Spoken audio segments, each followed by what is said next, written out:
தென்னாடுடைய சிவனே போற்றி, எந்நாட்டவர்க்கும் இறைவா போற்றி, ஆரூர் அமர்ந்த அரசே போற்றி, ஸ்ரீயார் திருவையாரா போற்றி, காவாய் கனகத்தே போற்றி, கைலை மலையானே போற்றி போற்றி, ஜானகி காந்தஸ்மரணம் ஜெய ஜெய ராம ராம, கோபிகா ஜீவனஸ்மரணம் கோவிந்த கோவிந்த, சத்குரு சுவாமினஹ ஜெய, ஜகத்குரு சங்கராச்சாரிய சுவாமினஹ ஜெய, ராமகிருஷ்ண பரமஹம்சமூர்த்தி கி ஜெய, அம்ப ஜெகதம்பகு ஜெய, बोल पुंडलीक वरदा हरि विठल, जय वीरांजनेय स्वामिनः जय।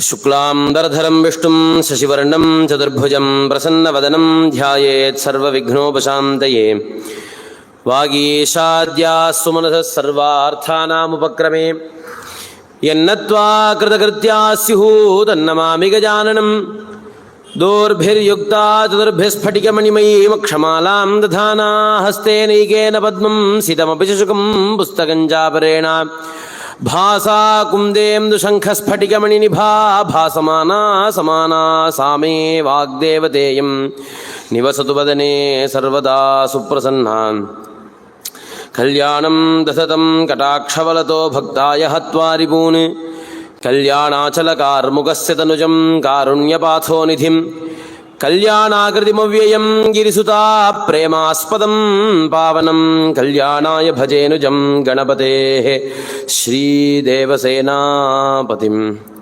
नमः शिवाभ्यां नवयौवनाभ्यां परस्पराश्लिष्टवपुर्धराभ्यां, नगेन्द्रकन्या वृषकेतनाभ्यां, नमो नमः शङ्करपार्वतीभ्यां।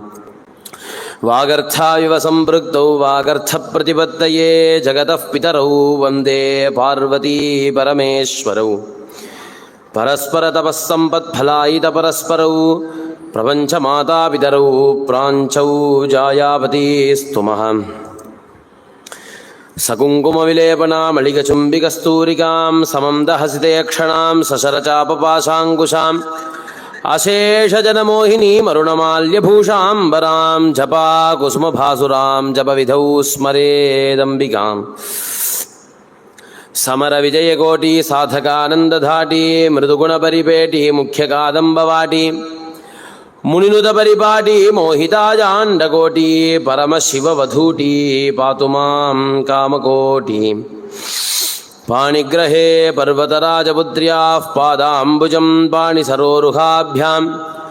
अस्मानमारोपयतस्मरारेर्मन्दस्मितं मङ्गलमातनोतु, बुद्धिर्बलं यशोधैर्यं निर्भयत्वमरोगता, अजाढ्यं वाक्पटुत्वञ्च हनुमत्स्मरणात् भवेत्। गोविन्दनाम संकीर्तनं गोविन्द गोविन्द, नमः पार्वतीपतये हर हर महादेव। உமாபதியான பரமேஸ்வரனுடைய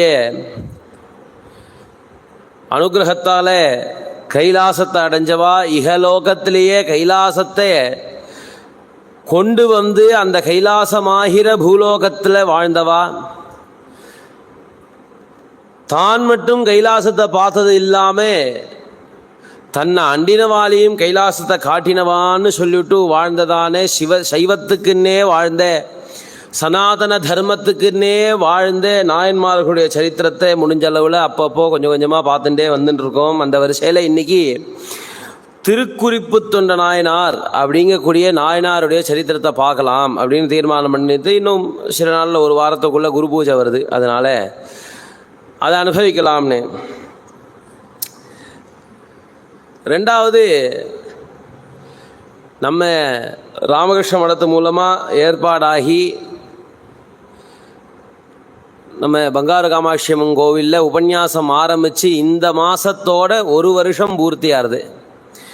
சுவாமி கிருபையில் அடுத்த உபன்யாசம் ஆகிடுதுன்னா ஒரு வருஷம் பூர்த்தி ஆகிடுறது. அதனால் இந்த மாதத்தோட ஒரு வருஷ காலம் பூர்த்தி ஆகுது. அடுத்த மாதத்துலேருந்து அடுத்த வருஷம் ஆரம்பம். காமாட்சியை பற்றியும் அவசியம் பேசிடணும் ஒரு வருஷத்துக்குள்ளே அப்படிங்கிறதுனால திருக்குறிப்பு தொண்டர் நாயனாருடைய குரு பூஜையும் வருது. அதை ஒட்டி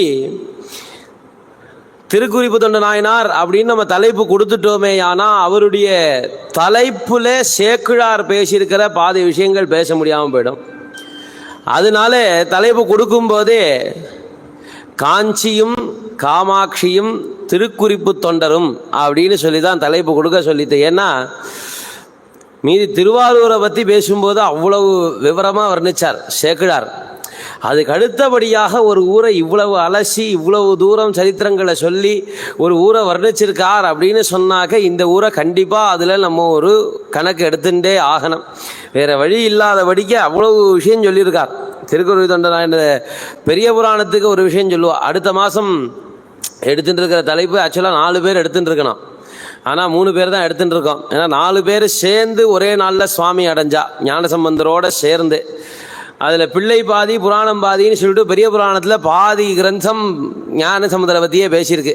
அதனால் அவ்வளோ பெருசாக 1 மணி நேரத்துக்குள்ளே நம்மளால் அடக்க முடியாது. அதனால சரி அந்த 3 பேரை மட்டும் இன்றைக்கி பார்த்துருவோம் அப்படிங்கிறதுனால எனக்கு தீர்மானம் பண்ணியிருக்கு.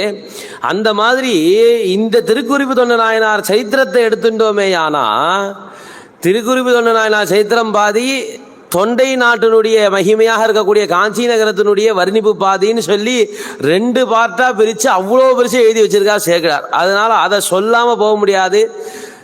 காமாட்சி கோவிலில் சொல்கிறோம், அதனால் காமாட்சியை பற்றியும் அவசியம் பேசிடணும் அந்த 1 வருஷத்துக்குள்ளே அப்படிங்கிறதுனால அதையும் பேசிவிட்டு அதை அனுபவிச்சுட்டும் மேலே அனுபவிக்கலாங்கிறதுனால காஞ்சியும் காமாட்சியும் திருக்குறிப்பு தொண்டரும் அப்படிங்கிற மாதிரி அனுபவிக்க போகிறோம் இன்றைக்கி. சேக்கிழார் ரொம்ப ஆச்சரியமாக சுந்தரமூர்த்தியார் எப்படி ஒரு வரிசை கொண்டு வந்தாரோ அதே வரிசையில்தான் இவரும் பாடின்னு வந்துட்டு இருக்கார். அந்த திருக்குறிப்பு தொண்டர் கடியேன் அப்படின்னு சொல்லி சுந்தரமூர்த்தியார் பாடினதுக்காக அவர் ஆரம்பித்தார். ஏயும் 6 பல்லுயிர்களுக்கு எல்லையில் கருணை தாயனால் அணி ஆயினே தலைவரை தழுவ ஆயும் நான்மறை போற்ற நின்று அருந்தவம் புரிய தூய மாதவம் செய்தது தொண்டை நல் நாடு அப்படின்னு சொல்லி ஆரம்பிக்கிறார். தொண்டை நாடு அப்படின்னு சொல்கிறது அந்த இப்போ இருக்கக்கூடியதான சென்னையில் பாதிக்கு மேலே காஞ்சிபுரத்தினுடைய சைடு. ஏன்னா இப்போது சென்னைக்கு மிக அருகில் சொல்லி செங்கல்பட்டையே இப்போ சென்னையோடு நம்ம சேர்த்தாச்சு. அதனால் ரொம்ப பெருசாகிடுது சென்னை. இப்போது இன்னும் கொஞ்ச நாள் போச்சுன்னா காஞ்சிபுரமும் உள்ளே வந்துடும் போல் இருக்குது. அதனால் சென்னைக்கு கொஞ்சம் அந்த பக்கம் மாமல்லபுரம் எல்லாமே கிட்டத்தட்ட தொண்டை நாடை தான் சேர்றது. இந்த பக்கம் கடலூர் ஏரியா அதுலேருந்து ஆரம்பித்து தொண்டை நாடுக்குள்ளே தான் வருது நமக்கு. அப்போது அந்த சென்னைக்கு அந்த பக்கம் உள்ளதான அந்த பெரிய இடத்துக்கு தொண்டை நாடு அப்படின்னு பேர். அந்த பொதுவாக ஒரு ஹாஸ்யமாக சொல்கிறது உண்டு, ஒரு நகரம் ஒரு உடம்பு அப்படின்னு சொன்னால் அதில் தொண்டை ரொம்ப முக்கியம். ஏன்னா வார்த்தைகள் அப்படின்னு சொல்லக்கூடியது இந்த கண்டத்திலேருந்து தான் நமக்கு எதுவாக இருந்தாலும் வருது. அவனுக்கு என்னதான் நன்னா பேசினாலும் சில நேரத்தில் குரல் எடுபடலைன்னா கூட சொன்ன வந்த விஷயம் போய் சேராமல் போயிடும். அந்த மாதிரி தொண்டை ரொம்ப முக்கியம் ஒரு மனுஷனுக்கு. அந்த மாதிரி இந்த பூப்பிரதேசத்துக்கு இந்த தொண்டை நாடு ரொம்ப முக்கியம். அப்பேற்பட்டதான தொண்டு நிறையா செஞ்சதான தேசம். அதை விட்டுட்டோமே ஆனால் பூப்பிரதேசத்தில் பல விஷயங்கள் நம்ம விடுற மாதிரி இருக்கும். அதனால தான் காஞ்சின்னு பேர், அந்த நகரத்துக்கு காஞ்சின்னு பேர். ஆனால் அந்த காஞ்சின்னா அந்த இடுப்பில் கட்டக்கூடியதான ஒட்டியானத்துக்கும் காஞ்சின்னு பேர். எப்படி நம்மளுடைய சிதம்பரம் இந்த பூப்பிரதேசத்துக்கு மத்திய பாகமாக இருந்துருக்கோ அந்த மாதிரி இந்த காஞ்சிபுர நகரம் இந்த பூப்பிரதேசத்துக்கு இடுப்புல உள்ள பாகமாக அந்த காஞ்சியை கட்டக்கூடியதான அந்த இடுப்பு பிரதேசமாக இருக்கிறதுனால அந்த நகரத்துக்கு காஞ்சின்னு பேர் வந்தது. அப்பேற்பட்டதானே, அதாவது மேல் பாகம் கீழ்பாகம் ரெண்டுத்தையும் சமமாக பார்க்கக்கூடியதான ஒரு தன்மையை இயற்கையாக கொண்ட இடமாம் அது. அங்கே பேதத்துக்கே இடம் இல்லையா. தொண்டை நாட்டில் யாரெல்லாம் வராலோ அத்தனை பேரும் சமமாக பழகக்கூடியவா அப்படிங்கிறத நிலைநாட்டினதான ஒரு நாடாம். அதுக்கு ஒரு பெருமை சொல்றார். இந்த லோகத்தில் எல்லாரையும் சிருஷ்டி பண்ணி எல்லாருக்கும் எல்லையில்லாத ஒரு கருணையை காட்டக்கூடிய தாய் மாதிரி இருக்கக்கூடியதான உமையம்மையார் இருக்கா இல்லையா, பார்வதி தேவி, அவ தன்னுடைய தலைவரான பரமேஸ்வரனை குறித்து வேதங்கள் என்ன ஒரு வழி சொல்லித்தோ அந்த பரமேஸ்வரனை உபாசனை பண்ணுறதுக்கு அந்த ஆகமத்து வழியிலே அந்த பரமேஸ்வரனை உபாசிக்கிறதுக்கு இந்த இடத்துல வந்து தபஸ் பண்ணணும்னு அந்த அம்மா தீர்மானம் பண்ணியிருப்பாளையானால் இந்த தொண்டை நாடு எத்தகையது அப்படிங்கிறார். அந்த போற்ற நின்று அரும் தவம் புரிய தூய மாதவம் செய்தது தொண்டை நல்நாடு.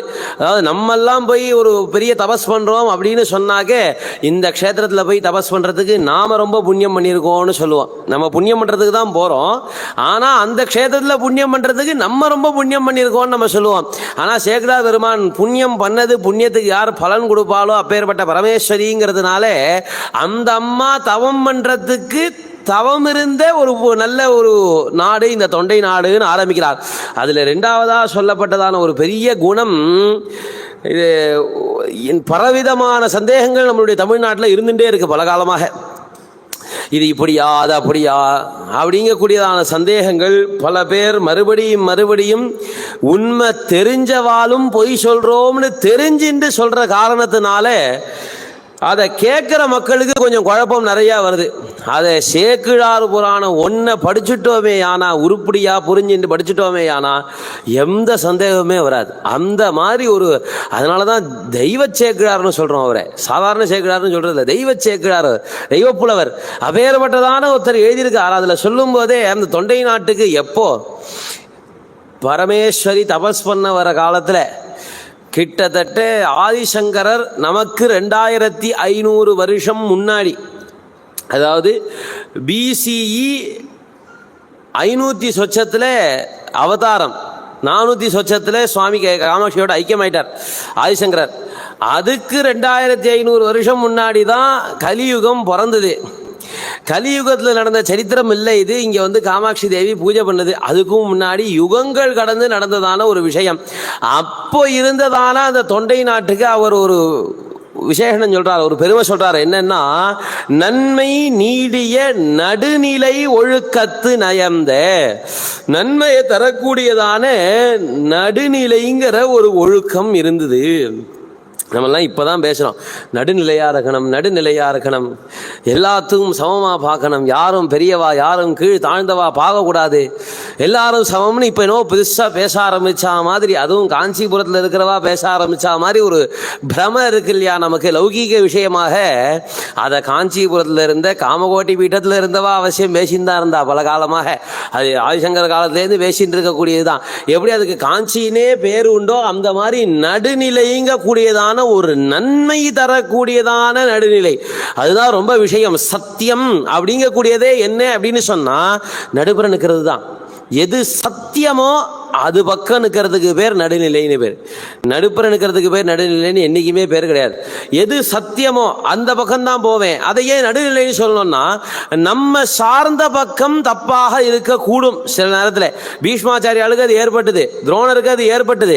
அவா நல்லவாதான், ஆனா அவா சார்ந்திருந்ததான ஒரு பக்கம் அந்த தரப்பு அதர்மம் பண்ண தரப்பாக இருந்தது. ஆனாலும் அந்த தரப்பை தர்மம் பண்ண தரப்புன்னு அவ ஒத்துக்கவே இல்லை. அதுதான் நடுநிலைன்னு பேரு. நான் ஒரு தரப்புல நான் சேர்ந்திருக்கேங்கிறதுக்காக நான் அதை தர்மமான தரப்புன்னு நான் சொல்லி வாதாட மாட்டேன். இது அதர்மமான தரப்பு தான், நான் வாக்கு கொடுத்துருக்கேன் அதனால இருக்கேன், ஆனா இது அதர்மமான தரப்புன்னு சொல்லக்கூடிய நடுநிலை நமக்கு இருந்தது. அப்பேற்பட்டதானே ஒரு தொண்டை நாடு. அதுக்கப்புறம் அடுத்த விஷயம் சொன்னார், உயிரையும் மெய்மையும் சமப்படுத்தி பார்க்கறது. நம்மளுடைய உயிர் இருக்கு, நம்ம சொல்ல ஒரு வாக்கு இருக்கு, சத்தியம் பண்ணி கொடுத்ததான சத்தியம். இந்த ரெண்டும் இருக்கு. இதுல எது சிறந்தது, எதுக்காக எதை விடலாம் அப்படின்னு பார்க்கும்போது யாரோ ஒருத்தராக இருந்தாலும் சரி, வாக்கு கொடுத்துட்டோமே ஆனா அந்த வாக்கை காப்பாத்தாம போயிடுவோமோங்கிற நிலைமை வந்தா பிராணனை கூட விடலாமா, அது தயாரா எப்போது இருப்பாளாம் தொண்டை நாட்டுக்காரா. அதுதான் சொன்னார், யாரோ ஒருத்தர் ஜீவன் கொடியில இருக்கிறவன் முத கொண்டு தன்னுடைய சத்தியத்தை காப்பாற்றணுங்கிறதுக்காக பிராணனை கொடுக்கவும் தயாரா இருக்கக்கூடியதான ஒரு மனுஷால் வாழக்கூடியதான பிரதேசம். அதுக்கு அடுத்ததுக்கு ஒரு பெருமை சொன்னார், ரொம்ப ஆச்சரியமான ஒரு பெருமை. அடிச்சேரன்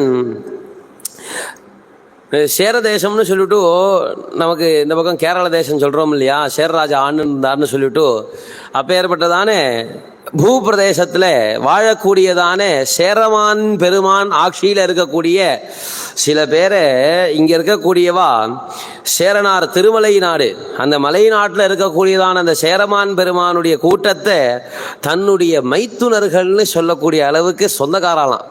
இது தொண்டை நாட்டுக்கு 2 பேருக்கு நடுப்புற பாண்டிய நாடு கிராஸ் பண்ணி ஆனோம், சோழ நாடு கிராஸ் பண்ணி ஆனோம். அதுக்கப்புறம் தான் இங்கே தொண்டை நாட்டுக்கு வர முடியும். சேரதேசத்துலேருந்து தொண்டை நாட்டுக்கு வரணும்னா. ஆனால் அப்படி இருந்தும் இங்கேருந்து அங்கே சம்பந்தம் வச்சிருந்தாலாம், பொண்ணு கொடுத்து பொண்ணு வாங்கிட்டு இருந்தாலாம். அப்படி அந்த சேரதேசம் ஏன் அப்படி பண்ணிட்டு இருந்தா அப்படின்னு சொன்னா, அடிச்சேரன்னார். ஒரு திருநீர் இட்டு இருக்கிற நான் பார்த்தா அந்த திருநீரே சுவாமிக்கு சமம், விபூதிங்கிறது சுவாமியினுடைய ஸ்வரூபமே அப்படின்னு மதிச்சு விபூதியை பார்த்தாலோ அல்லது விபூதி இட்டு இருக்கிறவளை பார்த்தாலோ நான் உங்களுடைய அடியார்னு சொல்லக்கூடியதான தன்மையுடைய சேர நாட்டை தனக்கு மைத்துனர் குலம்னு சொல்லக்கூடிய பெருமை வாய்ந்ததான தொண்டை தேசம்னா. அந்த ஒரு பெருமை சொல்றோம், சொந்தக்காரா அப்படின்னு சொல்றோம்னு சொன்னா அதுக்கு அந்த சொந்தக்காரா யாருன்னு நம்ம ஒரு பெருமை வச்சுக்கிறதுக்கு அவளுக்கு ஒரு தகுதி வேணுமா. அந்த தகுதி என்ன அப்படின்னு சொன்னோமே, ஆனா அவா சிவபக்தி பண்றாளா, விபூதி இட்டுக்கிறாளா, விபூதி மேல அவளுக்கு மரியாதை இருக்கா, இதெல்லாம் தான் நம்ம சொந்தக்காரான்னு சொல்லிக்கிறதுக்கு தகுதியாக எடுத்துக்கக்கூடியதான தன்மையா. இதை தவிர அடுத்தது சொல்லும் போது அழகா அந்த தொண்டை நாடுங்கிறது பெரிய பிரதேசம் இல்லையா, அதுல பார்த்தோமே ஆனா கரை விளங்கிய கண்டர்பால் காதல் செய் முறைமை நிறை புரிந்திட நேர் இழை அறம் புரிந்ததனால் பிறை உறிஞ்சி ஈல் பதிபயில் பெரும் தொண்டை நாட்டு முறைமையாம் என உலகினில் மிகு மொழி உடைத்தாள் அப்படின்னார். என்னன்னா இந்த ஸ்ரீகண்டர் அப்படின்னு சொல்லக்கூடியதானே இந்த நீலகண்ட பெருமான் இருக்கார் இல்லையா, பரமேஸ்வரன், அவருடைய பக்தி நிறையா பண்ணி பண்ணி பண்ணி பண்ணி பார்வதி தேவி இந்த லோகத்துக்கு தர்மம்னா என்னன்னு காட்டணுங்கிறதுக்காக அந்த காஞ்சிபுரத்தில் கீழே இறங்கி வந்து தர்மம் பண்ணலாம். அப்படி தர்மம் பண்ணி அந்த புண்ணியத்தினாலேயே என்னாச்சா, அந்த காஞ்சிபுரத்தினுடைய மதில் சுவரெல்லாம் வளர்ந்து வச்சான். எது வரைக்கும்டா வளர்ந்தது அப்படின்னு சொன்னாக்க, என்ன புண்ணியம்ங்கிறது தானே அரண், நமக்கெல்லாம் காவல் அப்படிங்கிறதே புண்ணியம் தான். நம்ம பண்ணக்கூடிய புண்ணியத்தை தான் நம்ம கேடயமாக வச்சு வரக்கூடிய கஷ்டங்களையும் நம்மளுடைய பாபத்தினுடைய பலன்களையும் நம்ம புண்ணியத்தினால தான் காப்பாற்றிக்கிறோம். நம்ம அது ஒரு கவச்சம் நமக்கு. அப்போ இந்த ஊருக்கு கவச்சம் எது, நம்மளுடைய அரண்னு சொல்லக்கூடியதான மதில் சுவர் தான் இல்லையா. அப்போ தர்மம் பண்ண நம்மளுடைய அந்த பாதுகாப்பு ஜாஸ்தியாகுது. அப்போ பார்வதி தேவி இந்த காஞ்சிபுரத்தில் இருந்து தபஸ் பண்ணும்போது என்ன ஆச்சா, அந்த மதில் அந்த ஊருக்கான அரண் ஏறித்தான். ஏறி போய் என்ன ஆச்சா, சந்திரதேவர் கொஞ்சம் ரொம்ப டயர்டா இருக்குன்னு சொன்னா ரெஸ்ட் எடுத்துக்கிற மாதிரி உட்காந்துக்கிற மாதிரி அவ்வளோ ஹைட்டுக்கு போயிட்டான். அவ்வளவு வசந்ததாக சந்திரலோகத்துக்கு போனாலும் காஞ்சிபுரம்னா தெரியுமா தெரியாதான் சந்தேகமே இருக்காதான். அத்தனை பேரும் சொல்லுவாராம், சூரிய தேவர்கிட்ட போய் காஞ்சிபுரம்னா கும்பிடு போட்டு போவாராம். அந்த அளவுக்கு பெருசா வளர்ந்ததான ஒரு பெரிய தொண்டை நாடு. அதுல பார்த்தோமே ஆனா காளஹஸ்தி இருக்கு, திருவிடைச்சரம்ங்கிற ஊரு, திருக்கழுகுன்றம், திருமுல்லை வாயில், கலிகமாநகர், பாலின்னு சொல்லக்கூடியதான பாலாறு, நம்மளுடைய கபாலீஸ்வரம் திருமயிலை தொண்டை நாட்டை சேர்ந்ததாக இருந்திருக்கு. அதே மாதிரி நம்மளுடைய முல்லை வாயில் அந்த க்ஷேத்திரம், மாடமாமல்லம்னு சொல்லக்கூடியதான நம்மளுடைய இந்த மாமல்லபுரங்கள் இத்தியாதி இடங்கள் மொத்தமும் தொண்டை நாட்டுக்குள்ளே இருந்துருக்கு. இத்தனை க்ஷேத்திரங்களை உள்ளடக்கினது இந்த தொண்டை நாடுன்னு வர்ணிக்கிறார். ஒவ்வொரு பாட்டு ஒதுக்குறார் ஒவ்வொரு க்ஷேத்திரத்துக்கு. இந்த க்ஷேத்திரம் இங்கே இருக்குது, இந்த க்ஷேத்திரம் இங்கே இருக்குது, சுவாமி ஆசைப்பட்டு வந்ததான க்ஷேத்திரம், சுவாமி கபாலத்தை தூக்கின்னு வந்ததான க்ஷேத்திரம். அதில் மயிலைக்கு சொல்லும்போது சேகரார் அவருக்குன்னே உள்ள பாணியில் எலும்ப உடலாக மாற்றக்கூடிய ஊருனார். ஞானசம்பந்தர் போய் அங்கே போயிட்டு பூம்பாவையை எலும்பு தான் கொடுத்தா, அவ அப்பா பாடியே சதை கொடுத்து விட்டாருன்னு உடலை கொடுத்து விட்டார். ஒரு பாட்டுக்கு எந்த அளவுக்கு சக்தி உண்டுங்கிறதே காட்டின இடம், ஞானசம்பந்தர் மூலமாக காட்டின இடம் கபாலீஸ்வரம். அப்படி ஒவ்வொரு ஊருக்கும் ஒவ்வொரு விசேஷம் சொல்லி, இந்த மாதிரி ஒரு ஊர், இந்த மாதிரி ஒரு ஆறுன்னு சொல்லி, அப்போ பாலாறு கிட்டத்தட்ட தொண்டை நாட்டிலையும் பாதி இருக்குன்னு நம்ம பார்க்குறோம். அந்த பிரதேசங்கள்லையும் ஓடி இருக்கு. அப்படி அந்த பிரதேசத்தில் இருக்கக்கூடிய அத்தனை பேருக்கும் ஒரு குணம் இருந்துதான். என்ன குணம்னா, விருந்து எதிர்கொள்ளும் பீடு தங்கிய பெருங்குடி மனை அறம் பிறங்கும் மாடம் போங்கிய மருகின மல்லல் மூதூர்கள். அந்த தொண்டை நாட்டில் ஒரு ஊர் இருக்கு அப்படின்னு சொன்னாக்க அந்த ஊரில் இருக்கிறவாளுக்குன்னு ஒரு குணம் உண்டா. என்ன குணம்னா, விருந்து எதிர்கொள்ளும் பீடு தங்கிய பெருங்குடி. யாரெல்லாம் வராளோ அத்தனை பேருக்கும் ஆதித்யம் பண்ணுறது அப்படிங்கக்கூடியதான ஒரு பெரிய குணம் அவள்கிட்ட இருந்துதான். வரவாளுக்கு விருந்தோம்பல் பண்ணுறது, வர வச்சு உட்கார வச்சு வாங்கோன்னு கூப்பிட்டு தீர்த்தம் கொடுத்து ஆசனம் கொடுத்து அவளுக்கு சாப்பாடு போட்டு அவளுக்கு தேவையானதை துணிமணி உடைகளை கொடுத்து அவளுக்கு உபகாரங்கள்லாம் பண்ணி வழி அனுப்பக்கூடியதான ஒரு பீடு. அந்த மங்களமானது தங்கிய பெருங்குடி, அது எப்போதும் இருந்ததான ஒரு பெருங்குடி. மனையறம் பிறங்கும் மாடம் ஓங்கி வருகினேன். அந்த இல்லறம்னு சொல்லக்கூடியதான கிரகஸ்தாசிரம தர்மம், ஆசிரம தர்மத்தை தான் பேசுகிறார் அந்த இடத்துல. ஒரு கிரகஸ்தன் இல்லறத்தில் இருக்கக்கூடியவன் அப்படின்னு சொன்னாக்க அவனுக்கு தான் இந்த ஆதித்ய தர்மம் பிரதானமாக எடுத்திருக்கு. அவன் அந்த ஆதித்யத்தில் கொஞ்சம் கூட குறையாமல் இருக்கக்கூடியதான கிரகஸ்தர்களை நிறையா பேர் கொண்டதானே ஒரு தொண்டை நகரம், தொண்டை நாடு, ஒரு பெரிய நாடு ஒன்று இருக்கு. அதில் தொல்லை நான்மறை முதல் பெரும் கலை ஒளிது ஒன்றி இல்லறம் புரிந்து ஆகுதி வேள்வியில் எழுந்த மல்கு தன்புகை மழை தரு முகில் குலம் பரப்பும் செல்வம் ஓங்கிய திருமறையவர் செழும் பதிகள். நம்மெல்லாம் இந்த கிராமங்களை பிரிக்கும்போது மகாதானபுரம் அப்படின்லாம் பேர் இருக்கும். என்ன பார்த்தோமே, ஆனால் ராஜா ஒரு கிராமத்தையே தானம் பண்ணியிருப்பார், இன்னாருக்கு அப்படின்னு சொல்லி தானம் பண்ணியிருப்பா. அந்த மாதிரி ஊருக்கு மகாதானபுரம்னு பேர். நிறையா மகாதானபுரம் இருக்குது.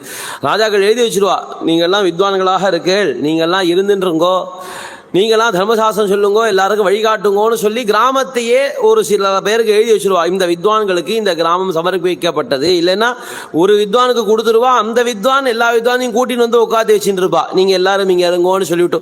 அந்த மாதிரி தானம் கொடுக்கக்கூடியதான இடங்கள்லே அந்த மாதிரி நிறையா ஊர் இருக்கு இல்லையா. அந்த ஊருக்கு ஒரு குணம் சொல்கிறாரு பேர் தொல்லை நான்மறை, ரொம்ப பழசாக இருக்கக்கூடியதான அந்த ஒரு நான்மறை, 4 வேதங்களை பற்றி அதை பற்றி சொல்லிண்டு அதில் இருக்கக்கூடியதான பெருமைகளோட உடையதான வைதிக கர்மாக்களை பண்றவாளாக இருக்கக்கூடியதான மறையவர்கள், வைதிகர்கள் செய்யக்கூடியதான நித்தியப்படி செய்யக்கூடிய யாகத்தில் ஒரு பெரிய புகை கிளம்பி மேலே மழை வரத்துக்காக கூடின கருமேகங்கள் சூழ்ந்த மாதிரி ஆயிடுதான். ஒரே இடத்துல இருந்து அத்தனை பேரும் காலமே எழுந்துட்டு பிரம்மச்சாரிகள் அத்தனை பேரும் சமிதாதானம் பண்ணுறது, கிரகஸ்தால் அத்தனை பேரும் உபாசனம் அக்னிஹோத்திரம் பண்ணுறது, மறுபடியும் மத்தியானத்துக்கு மேலே பார்த்தோமே ஆனால் அத்தனை பேரும் சேர்ந்து வைஷ்ணதேவம் பண்ணுறது, ராத்திரி மறுபடியும் சாயரக்ஷே உபாசனம் சமிதாதானம் அக்னிஹோத்திரம் இப்படியே பண்ணிகிட்டே இருந்தாக்க ஒத்தருக்கு 3 அக்னி +1 உபாசனத்தை சேர்த்தும் எடுத்துக்கலாம், தனியாகவும் எடுத்துக்கலாம். அப்படி இதில் தனியாக எடுத்துருந்தான்னு சொன்னாக்க கிரகஸ்தனாக இருக்கக்கூடிய ஒத்தருக்கு 4 அக்னி ஒரு ஆற்றுல.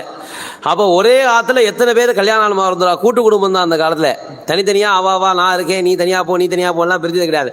அப்போ ஒரே ஆற்றுல எத்தனை பேர் இல்லறத்தில் இருந்துட்டு இருப்பா, அதாவது கல்யாணம் ஆகி கிரகஸ்தாசிரமத்தில் இருந்துட்டு இருக்காளோ அத்தனை பேருக்கும் 4 அக்னி உண்டு. இப்போ மாதிரி நாம் இருவர் நமக்கு ஒருவர் அப்படின்லாம் இருந்ததில்லை. நிறையா குழந்தைகள் இருக்கும், அதுலேயும் நிறையா ஆம்பளை குழந்தைகளும் இருக்கும். அத்தனை குழந்தைகளும் அத்தியனம் பண்ணிட்டு இருப்பா. அப்போ அத்தனை பேரும் சமிதாதானம் பண்ணுவா. அப்போ கிட்டத்தட்ட பார்த்தோமே ஆனால் ஒருத்தர் ஆற்றுக்குள்ளே போனால் அக்னியை வைக்கிறதுக்கு இன்னே ஒரு பெரிய இடம் தேவைப்படும்.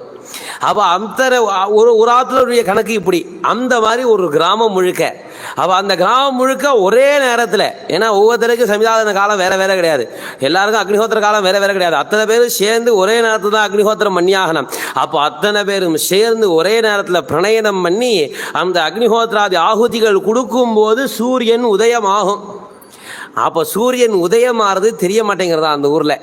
இந்த புகையெல்லாம் மேலே போய் மழை வரா மாதிரியே உட்காண்டுறதான். அப்போ சூரியன் உதயமாகிறது தெரியாமல் இருக்கிறதுனால எப்போதுமே இந்த புகையெல்லாம் மழை வரச்சே மேகம் வந்தாக்க சூரிய உதயமாகிறது எப்படி தெரியாதோ, சூரியன் அஸ்தமனத்தும் போது மழை வந்ததுன்னா எப்படி சூரியன் அஸ்தமனத்து தெரியாதோ, அந்த மாதிரி சூரியன் உதயமாகும் போது அவளுக்கு சூரியன் தெரியாதனால மழை வரா மாதிரியே இருக்குன்னு சொல்கிற மாதிரி அந்த புகையெல்லாம் சுற்றி இருந்தான். மறையவர் வல்லம் பூதி சாதனம் போற்றிய பொற்பினால் விளங்கும். அதில் தீகாலி வல்லம்னு ஒரு ஊர், அந்த ஊரில் சொல்கிறார அந்த மரியாதைக்கு விபூதியையும் சைவ சின்னமாக இருக்கக்கூடியதான ருத்ராட்சத்தையும் மதிக்கக்கூடிய ஊருங்கிறார். அந்த ஒரு பெருமை இருக்கணும். விபூதி இட்டுண்டு போனால் நம்மளை பார்த்தாக்கா அந்த ஊரில் இருக்கிறவா திருச்சிற்றம்பலம் சொல்லுவா. அவளுக்கு பேர் தெரியாட்டாலையும் நம்மளை சிவான்னு கூடுவா. நல்லா கவனித்து பாருங்களேன். சிவனடியார் கூட்டத்துக்கு போனோன்னா சிவா நீங்கள் எந்த ஊருன்னு தான் கேட்பா. அவன் நமக்கு பேரே கேட்க மாட்டான். ஆரம்பத்தில் சிவா எப்போ சிவா முடியும், அத்தனை தடவை நம்மளை சிவா சிவான்னு கூட்டுருவா. சிவனடியார் கூட்டத்துக்குள்ளே போய் பழகினோன்னா நன்னா தெரியும். அவளுக்கு பேர் தேவை கிடையாது, ஊர் தேவை கிடையாது. ஆனால் பாந்தவா சிவபக்தாசேன்னு சொல்லி சிவபக்தர்கள் அத்தனை பேரும் பந்துக்கள்ங்கிற எண்ணம் மட்டும் அவளுக்கு இருக்கும். அப்போ அத்தனை பேரும் பேசும்போதே அத்தனை பேரையும் சிவஸ்வரூபமாகவே பார்க்கக்கூடியதான ஒரு தன்மை. நேதி ஐயாரப்பருக்கு 5ஆம் திருநாள் உற்சவம் ஆச்சு. ரிஷப வாகனம் தன்னைத்தான் பூஜைன்னு சொல்லி சுவாமி அர்ச்சகருடைய ரூபத்தில் வந்து தன்னைத்தானே பூஜிச்சின்ற தினம் நேத்திக்கு.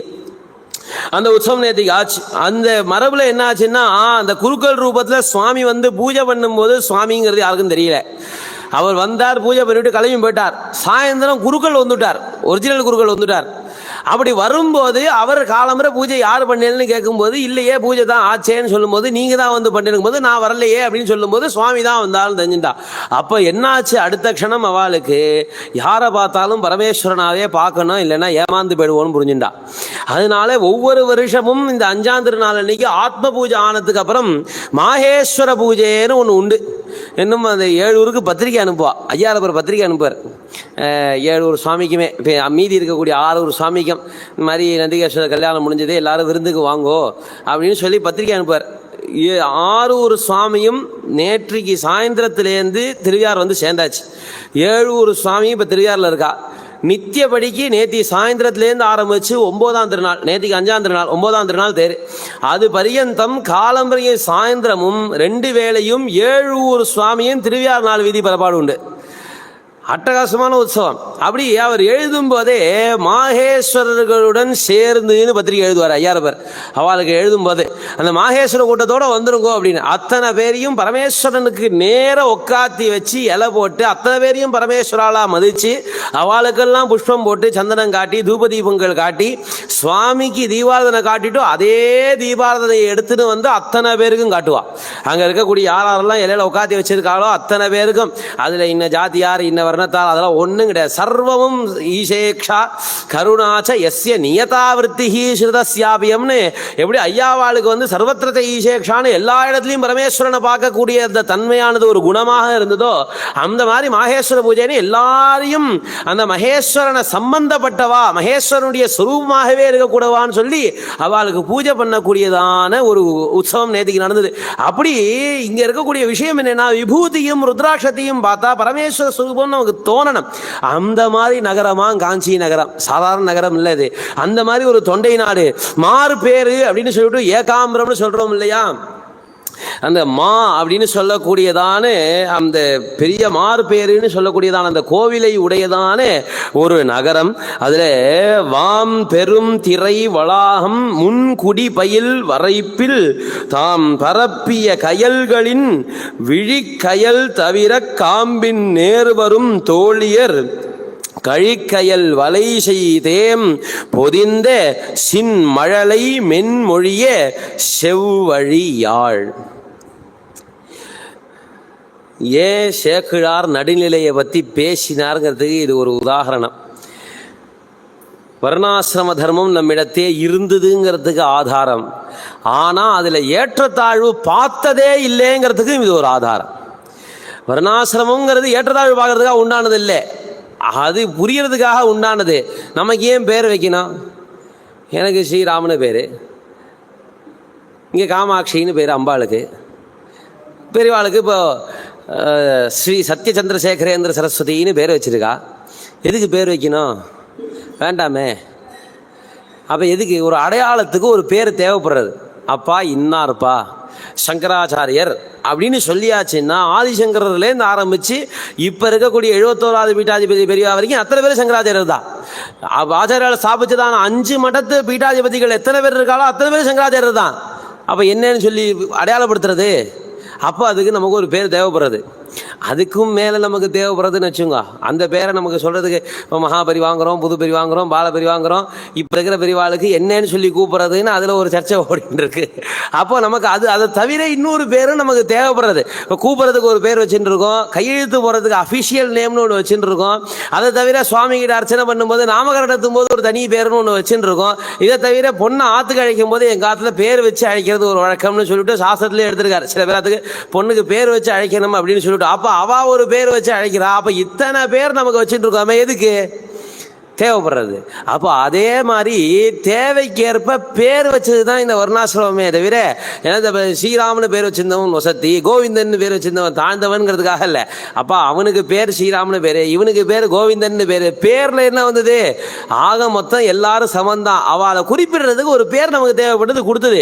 இவர் என்ன வர்ணிக்கிறார்னு சொன்னாக்க, அந்த ஊரில் இருக்கக்கூடியதான வீணையினுடைய இசை எத்தகையதாக இருந்ததுன்னு காஞ்சிபுரத்தை பற்றி வர்ணிக்கிறார்.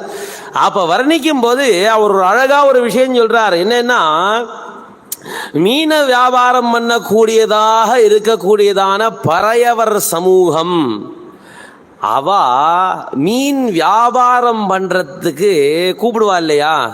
என்னென்ன மீன் வச்சுன்னு இருக்காளோ அந்தந்த மீனுடைய பேரை சொல்லி கூப்பிடுவா இல்லையா? அப்பா இந்த மாதிரி மீன் வச்சுருங்க. காய்கறி வியாபாரம் பண்ணுறவா என்ன சொல்லுவா? அப்பா இந்த மாதிரி அவரைக்காய் கொத்தரங்காய் இருக்குது அப்படின்னு சொல்லிட்டு கூப்பிட்டுட்டு போவா இல்லையா? அந்த மாதிரி அந்த பறையவர் சமூகத்தில் மீன் விற்கக்கூடியவா அந்த மீன் எல்லாத்தையும் சொல்லிட்டு எவ்வளவு அழகாக கூப்பிட்டுட்டு போவாலோ அவ்வளவு அழகாக யாழிசை இருந்ததுங்கிறார். என்ன ஒரு விஷயம் பாருங்க, யாழிசை மாதிரி இவா கூவினான்னு சொல்லலை அவர். அப்படி சொல்லியிருந்தா நமக்கு பெருமை. யாழுக்கு போயிருக்கோம், வீணைக்கு போயிருக்கோம். நம்ம தான் என்ன சொல்லுவோம்? குழல் இனிது யாழ் இனிது என்பர்னு சொல்லுவோம். அப்போ இனிதுன்னு சொல்கிறதுக்கே எதுப்பா சிறந்ததான வாத்தியம்னு சொன்னாக்க வீணையும் புல்லாங்குழலும் எடுத்து வச்சாச்சு. அதை காட்டிலும் நம்மளுடைய மழலை சொல்லுன்னு சொல்கிறோம். ஆனால் அந்த மழலை சொல்லுக்கும் மேலே இருக்கக்கூடியதான அந்த யாழ் இசையை இவர் எதோட சேர்க்கிறாருன்னா, அவள் எல்லாரும் வியாபாரம் பண்ணுற மாதிரி இருந்ததுங்கிறார். அப்போ எவ்வளவு அவளுக்கு அந்த தொழிலில் இருக்கக்கூடியதான ஒரு தர்ம சிந்தனை இருக்கும், எவ்வளவு பரம்பரையா அந்த தொழிலை பண்ணின்னு வந்தாக்க அவ்வளவு எல்லாரும் ஒத்த குரல்ல சொல்லக்கூடிய பழக்கம் ஏற்பட்டிருக்கும். நமக்கு எப்படி வேதம் சொல்லி சொல்லி பரம்பரையாக அந்த வேதத்துக்கு ஒரு ஸ்வரம் ஏற்பட்டிருக்கோ, அந்த மாதிரி வியாபாரத்துக்குன்னு ஒரு ஸ்வரம் இருந்திருக்குன்னு தெரியுது. அவ அந்த ஸ்வரத்திலே அந்த குரல்லே அப்படிதான் சொல்லியிருக்கான்னு தெரியுது. அதனால தான் நமக்கு வேதத்தில் ஒரு ஸ்வரத்தை ஒரு எழுத்தை எப்படி உச்சாரணம் பண்றது அப்படின்னு சொல்லும் போது, மோர் விற்கிறவா எப்படி அந்த மோரை விற்பாலோ அந்த மாதிரி இதை சொல்லுனார். அது தக்ராங் அப்படின்னு முடிப்பாலாம். அந்த வேதத்தை சொல்லும் போது அந்த இங்கன்னு சொல்லி முடிக்கிறத எப்படா முடிக்கிறது அப்படின்னு சொன்னா, மோர் விற்கிறவா வைப்பா இல்லையா, அந்த மாதிரி நீ சொல்லுங்கிறார். வேதத்துக்கு அக்ஷர உச்சாரணத்துக்கு அடையாளம் சொல்லும் போது அதை சேக்கிழார் மொத்தமா உணர்ந்தவராக இருக்கிறதுனால அவர் பறையவர் சமூகத்தினுடைய அந்த மீன் இருக்கக்கூடியதான அந்த ஒரு செயல் இருக்கு இல்லையா, அந்த செயலில் இருக்கக்கூடிய நேர்த்தியை கொண்டு வந்து யாழுக்கு பெருமையாக சொல்றார். அப்பேற்பட்டதான ஒரு தன்மன். மறுகொடும் தொழில் மன்னவன் இறக்கிய வரியை நெருக்கி முன் திரு ஒற்றியூர் நீங்க என்று எழுதும் ஒரு தர்த்தம் பெரும் கோயிலில் ஒருபுறம் சூழ்ந்த திருப்பரப்பையும் உடையது இத்திரைக்கடல் வரைப்பு. தொண்டை நாட்டுக்கு ஒரு பெரிய பெருமை உண்டு. என்னன்னா, அங்கே மாந்தாதான்னு சொல்லிட்டு ஒரு ராஜா ஆட்சி பண்ணியிருந்தான் ஒரு காலத்தில். அப்போ கொஞ்சம் சேர்க்க கொஞ்சம் சரியில்லாமல் போய் வேற வழி இல்லாமல் என்ன பண்ணிவிட்டார் ராஜா, சிவனுக்குன்னு கொடுக்கக்கூடியதான அந்த வரிகளை குறைச்சி விட்டார். அந்த கோவிலுக்கு இவ்வளவு கொடுத்தா போரும் அப்படின்னு சொல்லிவிட்டு அத்தனை வரியும் குறைச்சி விட்டார். அப்படி குறைக்கிறதுக்காக சாசனம் எழுத ஆரம்பிக்கும் போது என்ன பண்ணோம், அனைத்து கோவில்களுக்கும் எழுத ஆரம்பிக்கிறார் அவர். ஆனால் சுவாமியினுடைய சேஷ்டையினால திருவொற்றியூர் கோவில் நீங்களாக எழுதிவிட்டார். முனை போயிடுத்து, இவர் எழுதலை, அது கோல் தானாக எழுதின்னு போயிடுத்து. அந்த இடத்துல சாசனம் எழுதுறான் ராஜா, ஆனாலும் திருவொற்றியூர் கோவில் நீங்களாக அது தானாக எழுதின்னு போகிறதே. அப்போ எப்படி இருந்திருக்கும்? அந்த மாதிரி இருக்கக்கூடிய அந்த திருவொற்றியூரை தனக்குள்ளே அடக்கின தொண்டை நாடுங்கிறார். அந்த தொண்டை நாட்டில் எவ்வளவு சிறப்பு, நம்மளுடைய சோழ நாடு, அதெல்லாத்தையும் படித்து பார்த்தா எனது தேசம் பாரதம்னு சொல்லும்போது ஒரு பெருமை ஏற்படும். இதெல்லாம் படிக்காமல் ஏதோ இந்தியான்னு எனக்கு வெளிநாட்டிலேருந்து வந்தவா பேர் வச்சான்னு கற்பனை பண்ணிகிட்டே இருந்தால் இந்த நாடு எதுக்கு இருக்கணும்னு தான் தோணும். தமிழ்நாடை தனியாக பிரிச்சுடலாமான்னு தான் தோணும். இதெல்லாம் படித்தாதான் தொண்டை நாடும் நம்மளுடைய நாடு, சேர நாடும் நம்மளுடைய நாடு, சோழ நாடும் நம்மளுடைய நாடு, பாண்டிய நாடு நம்மளுடைய நாடு, இந்த பாரத தேசம் முழுக்க நம்மளுடைய நாடு, இந்த விஸ்வம் முழுக்க நம்மளுடைய நாடு, அதனால இந்த விஸ்வம் முழுக்க நன்னா இருக்கட்டும்னு சொல்லி பிரார்த்தனை பண்ணக்கூடிய அந்த கருணையும் அத்வைதமும் எப்போ புரியும்னா இதெல்லாம் புரியும்போது புரியும். அப்ப திருவெற்றியூர் தன்னுள் கொண்டதான தொண்டை நாடோடைய காஞ்சிபுரம் அப்படின்னு கொண்டு வந்து நிறுத்துறார். அப்போ அதை பார்க்கும்போது மேல சொல்றார் ஒரு விஷயம், ஆய நாள் நிலத்து அமைதியில் தமக்கு அடுத்த மேய செய் தொழில் வேறு பல் குலங்களில் விளங்கி தீய என்பன கனவினும் நினைவு இலா சிந்தை தூய மாந்தர்வாள் தொண்டை நாட்டு இயல்பு சொல்வரைத்தோன்னார். அப்போ இந்த தேசத்தில் பார்த்தோமையானா இந்த 4 வகையான நிலம் இருக்கு இல்லையா, குறிஞ்சி முதலியான 4 வகையான நிலங்கள், அந்த 4 வகையான நிலப்பரப்பையும் கொண்டது இந்த தொண்டை நாடுன்னு சொல்லி ஒன்னொன்னுத்தையும் தனித்தனியாக வர்ணிக்கிறார். அப்படி வர்ணிக்கும் போது இந்த குறிஞ்சி முதலான 4 வகைப்பட்ட நிலங்களும் தன்னிடத்தே இருக்கு. ஆய நானிலத்தமைதியில் அத்தனை நிலத்திலையும் அமைதி இருக்கான், எங்கேயுமே சண்டையே இல்லையா. அது எப்படா இருக்கும்னா தத்தமக்கு அடுத்த மேய செய் தொழில் வேறு பல்குலங்களில் விளங்கி, தனக்கு தனக்குன்னு உள்ள குலத்தில் பிறந்து அந்த குலத்துக்கு என்ன தொழில் உண்டோ அந்த குணம் உண்டோ அதை செம்மையாக செஞ்சுண்டு வாழ்ந்துட்டு போயின்னு இருக்கிறதுனால அடுத்ததை சிந்திக்கிறதுக்கு அவளுக்கு நேரம் இல்லை. அதனால என்ன ஆச்சா, தீய என்பன கனவினும் நினைவிலா, தீயதாக ஒரு குணம் அவன் நன்னா இருக்கானே அப்படிங்கிற எண்ணம் அவளுக்கு கனவுலையும் வந்தது இல்லையா. ஏன்னா அவளுக்கு டைம் இல்லை. தன்னுடைய தொழிலை எப்படி முன்னேற்றலாம், ஒரு பிஸ்னஸ் மேனாக இருக்கக்கூடியவன் அடுத்த ஒரு கம்பெனியை எப்படி கீழே தள்ளணும்னு பார்க்கக்கூடாது, தன்னுடைய கம்பெனியை எப்படி மேலே கொண்டு வரதுன்னு தான் பார்க்கலாம்.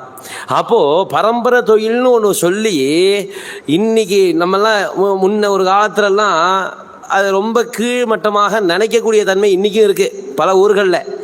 அந்த அம்பட்டாள்னு சொல்லக்கூடியதான நமக்கு க்ஷவரம் செஞ்சு விடக்கூடிய அந்த ஒரு தொழிலை கொஞ்சம் கீழாக நினைக்கக்கூடிய தன்மை இன்றைக்கும் சில இடங்களில் இருக்குது. அதை செய்யறதுக்கு சில குழந்தைகள் யோஜனை பண்ணுறா, அடுத்த தலைமுறை அந்த தொழில் பண்ணணுமா அப்படிங்கிறத யோஜனை பண்ணுறா. ஆனால் அதே விஷயந்தான் ஒரு போர்டு மட்டும் போட்டு பியூட்டி பார்லர்னு மாற்றுங்க, அதே தொழில் தானே பண்ணுறா. அவள் என்ன வேறையா பண்ணிட்டு இருக்கா? இல்லை, அதே தான் பண்ணுறா. அப்போ என்னாச்சுன்னா இங்கே முழுசாக பண்ணி விட்டாலும் அந்த சம்பளம் கிடைக்காது. அங்கே போய் 2 இன்ச்சு கட் பண்ணாக்க நம்ம 2500 3000 கொடுத்துட்டு வருவோம். அப்போ நம்மளுடைய தொழிலை எப்படி நம்ம முன்னேற்றணும்னு யோஜனை பண்ணமே தவிர, நமக்கு எப்படி மரியாதையை நம்ம ஏற்படுத்திக்கலாம்னு யோஜனை பண்ணமே தவிர, நம்ம பண்ணக்கூடிய தொழிலை நாம் இகழ்வாக நினைக்க ஆரம்பிச்சிட்டோமே. ஆனால் இத்தனை நாளாக நம்மளை காப்பாற்றின்னு வந்த குலதெய்வத்தையும் நம்மளுடைய அப்பா அம்மாவையும் இகழ்ச்சியாக நினச்சோமே. ஆனால் என்ன ஒரு நிலைமையோ அதே நிலைமை தான் நம்மளை காப்பாற்றின குலத்தொழிலை அவமானமாக நினைக்கிறதோ. நம்மளுடைய குலத்தொழில் நம்மளுடைய அடையாளம், நம்மளுடைய உரிமை, நம்மளுடைய கடமை, அதை நம்ம அவசியம் செஞ்சே ஆகணும். அப்போ இவர் என்ன சொல்றாருன்னா, அவாவாளுடைய தொழிலை அவாவா செஞ்சுட்டு அந்தந்த குலத்தில் இருக்கிறதுனால அவளுக்கு அன்னதை சிந்திக்கிறதுக்கே நேரம் இல்லையா. அப்போ இந்த வேலையில்லா திண்டாட்டமே இல்லைன்னு தெரியுது. சும்மா இருந்திருந்தாக்கா ஏதாவது யோசிக்கிறதுக்கு டைம் இருந்திருக்கும். அவாவா தொழில் அவாவா செஞ்சதுனால வேலையில்லா திண்டாட்டமே இல்லை. அத்தனை பேருக்கும் வேலை இருந்திருக்கு, 24 மணி நேரமும் வேலை இருந்திருக்கு. அத்தனை நாழியிலையும் சிவபக்தியோட சேர்ந்து அத்தனை பேரும் திருநீர் இட்டுண்டு அத்தனை பேரும் ருத்ராட்சம் போட்டுண்டு எந்த தொழில் செஞ்சிருந்தாலும் அவள்கிட்ட திருநீரும் ருத்ராட்சமும் இருந்ததுங்கிற மறந்துடக்கூடாது. அந்த மாதிரி ஒரு ஊராக இருந்தது தொண்டை நாடுங்கிறார். அப்போ அவா செஞ்சுட்டு இருக்கக்கூடியதான அந்த தொழிலில் இருக்கிறதுனால தீய என்பன கனவினும் நினைவு இலா சிந்தை தூய மாந்தர்வாழ் தொண்டை நாடு. அப்பேற்பட்டதான தூய மாந்தர்கள், சுத்தமான மனுஷர்கள் வாழக்கூடியதான அந்த தொண்டை நாட்டினுடைய ஒரு இயல்பு சொல்வரைத்தோ, அதனுடைய பெருமையும் அதனுடைய வழக்கத்தையும் என்னால் சொல்லி முடிச்சிட முடியுமோ. இவ்வளம் தரும் பெரும் திருநாட்டிடை என்றும் மெய்வளம் தரு சிறப்பினால் உலகெல்லாம் வியப்ப எவ்வுலகங்களும் உள்ளது என்று யாவரும் ஏத்துகை விளங்கிய நிலையது காஞ்சி மாநகரம். எல்லா விதமான நலன்களும் ஒருங்கே பெற்றிருக்கக்கூடியதான ஒரு விஷயம். 4 விதமான நிலங்களும் இதுக்குள்ளேயே இருந்துட்டு இருக்கு. ஆனா உண்மையான வளத்தை மட்டும்தான் அழிக்குமா இந்த காஞ்சிபுரம். பொய் எப்போதும் ஒரு காலம் கொடுக்காதான். எது சத்தியமோ எது நிரந்தரமோ அந்த வளத்தை மட்டுமே கொடுத்துட்டு இருக்குமா. அதனால என்னாச்சா, எல்லா உலகங்களும் காஞ்சி நகரத்தை பார்த்து ஆச்சரியப்பட்டு அப்படியே காத்துன்னு இருக்காளாம், புகழ்ந்து பேசுகிறாளாம். என்ன ஒரு நகரம் அந்த காஞ்சி மாநகரம். அதாவது காஞ்சின்னு சொல்லும்போதே இந்த காஞ்சி மாநகர் போக வேண்டும், அந்த காருண்யமூர்த்தி காண வேண்டும்னு சொன்னாக்க எத்தனை காருண்யமூர்த்தி அந்த ஊரில். அது பெரியவாளுக்குன்னு எழுதப்பட்ட பாட்டாக இருந்தாலுமே கூட அங்கே போய் கோவிலை கணக்கெடுக்க முடியல. என்ன ஒரு பெரிய சௌகரியமாக போச்சுன்னா அங்கே அம்பாள் சன்னதி கட்ட வேண்டிய அவசியம் இல்லாமல் போச்சு. அத்தனை சிவன் கோவிலுக்கு சேர்த்து ஒரே அம்பாள் தான் அங்கே, காமாட்சி மட்டும்தான். காஞ்சிபுரத்தில் சிவன் கோவில் எத்தனைக்கோ எல்லா கோயிலும் நேராக போனால் பரமேஸ்வர தரிசனம் மட்டும் வெளில வந்துட்டே இருக்கலாம். அம்பாள் சன்னதி காஞ்சி காமாட்சி ஒரே கோவில் தான்.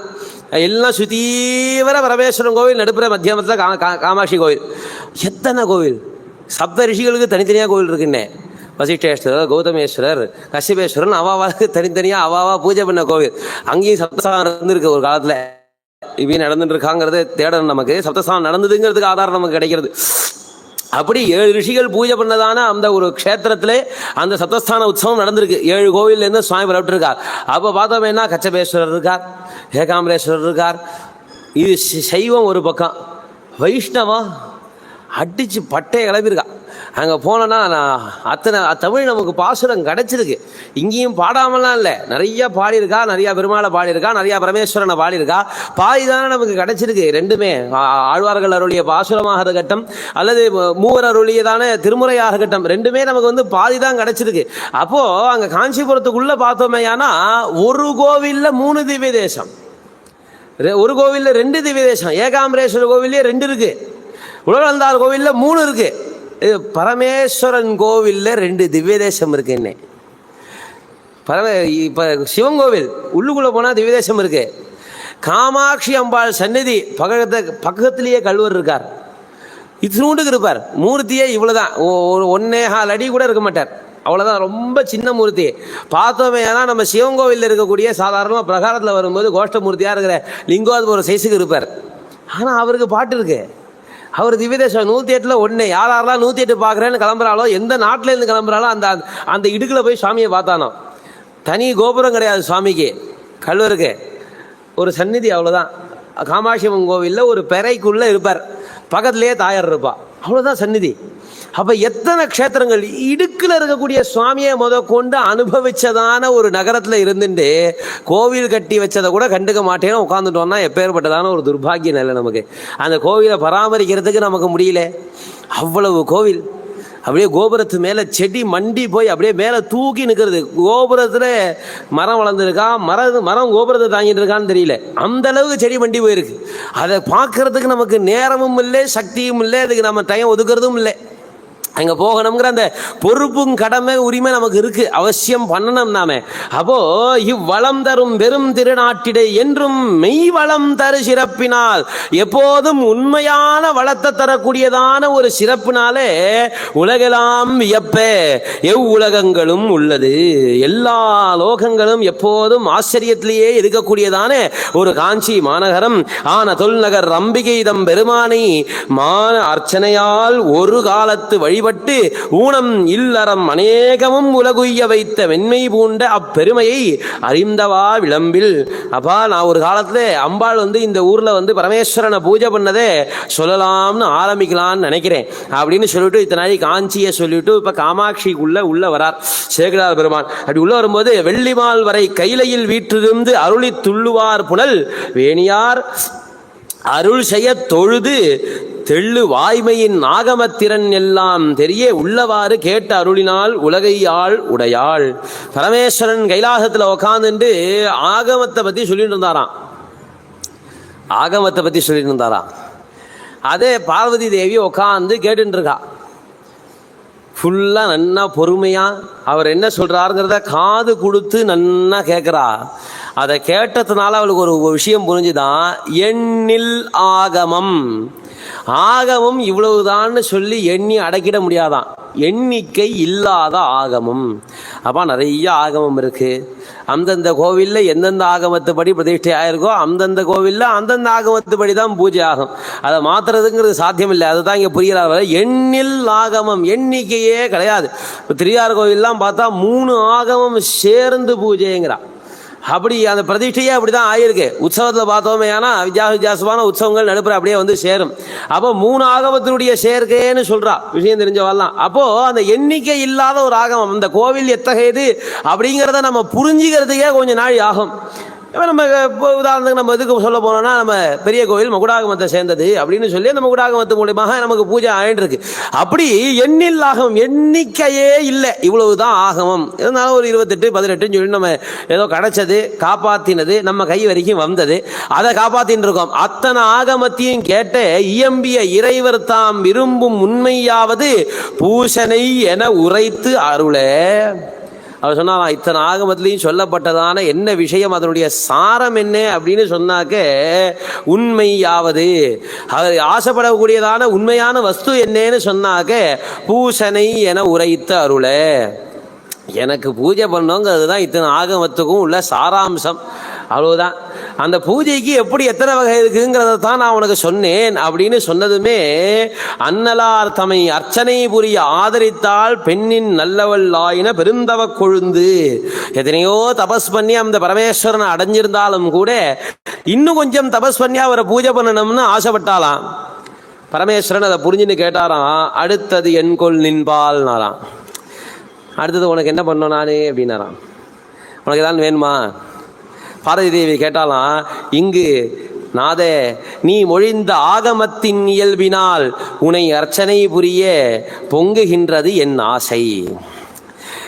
ஹே பெருமானே நாதா, நீ இப்போ சொன்ன இல்லையா ஆகமங்கள்லாம், அந்த ஆகமத்துப்படி உன்னை பூஜை பண்ணுறதுக்கு எனக்கு ஆசை வருதுன்னா.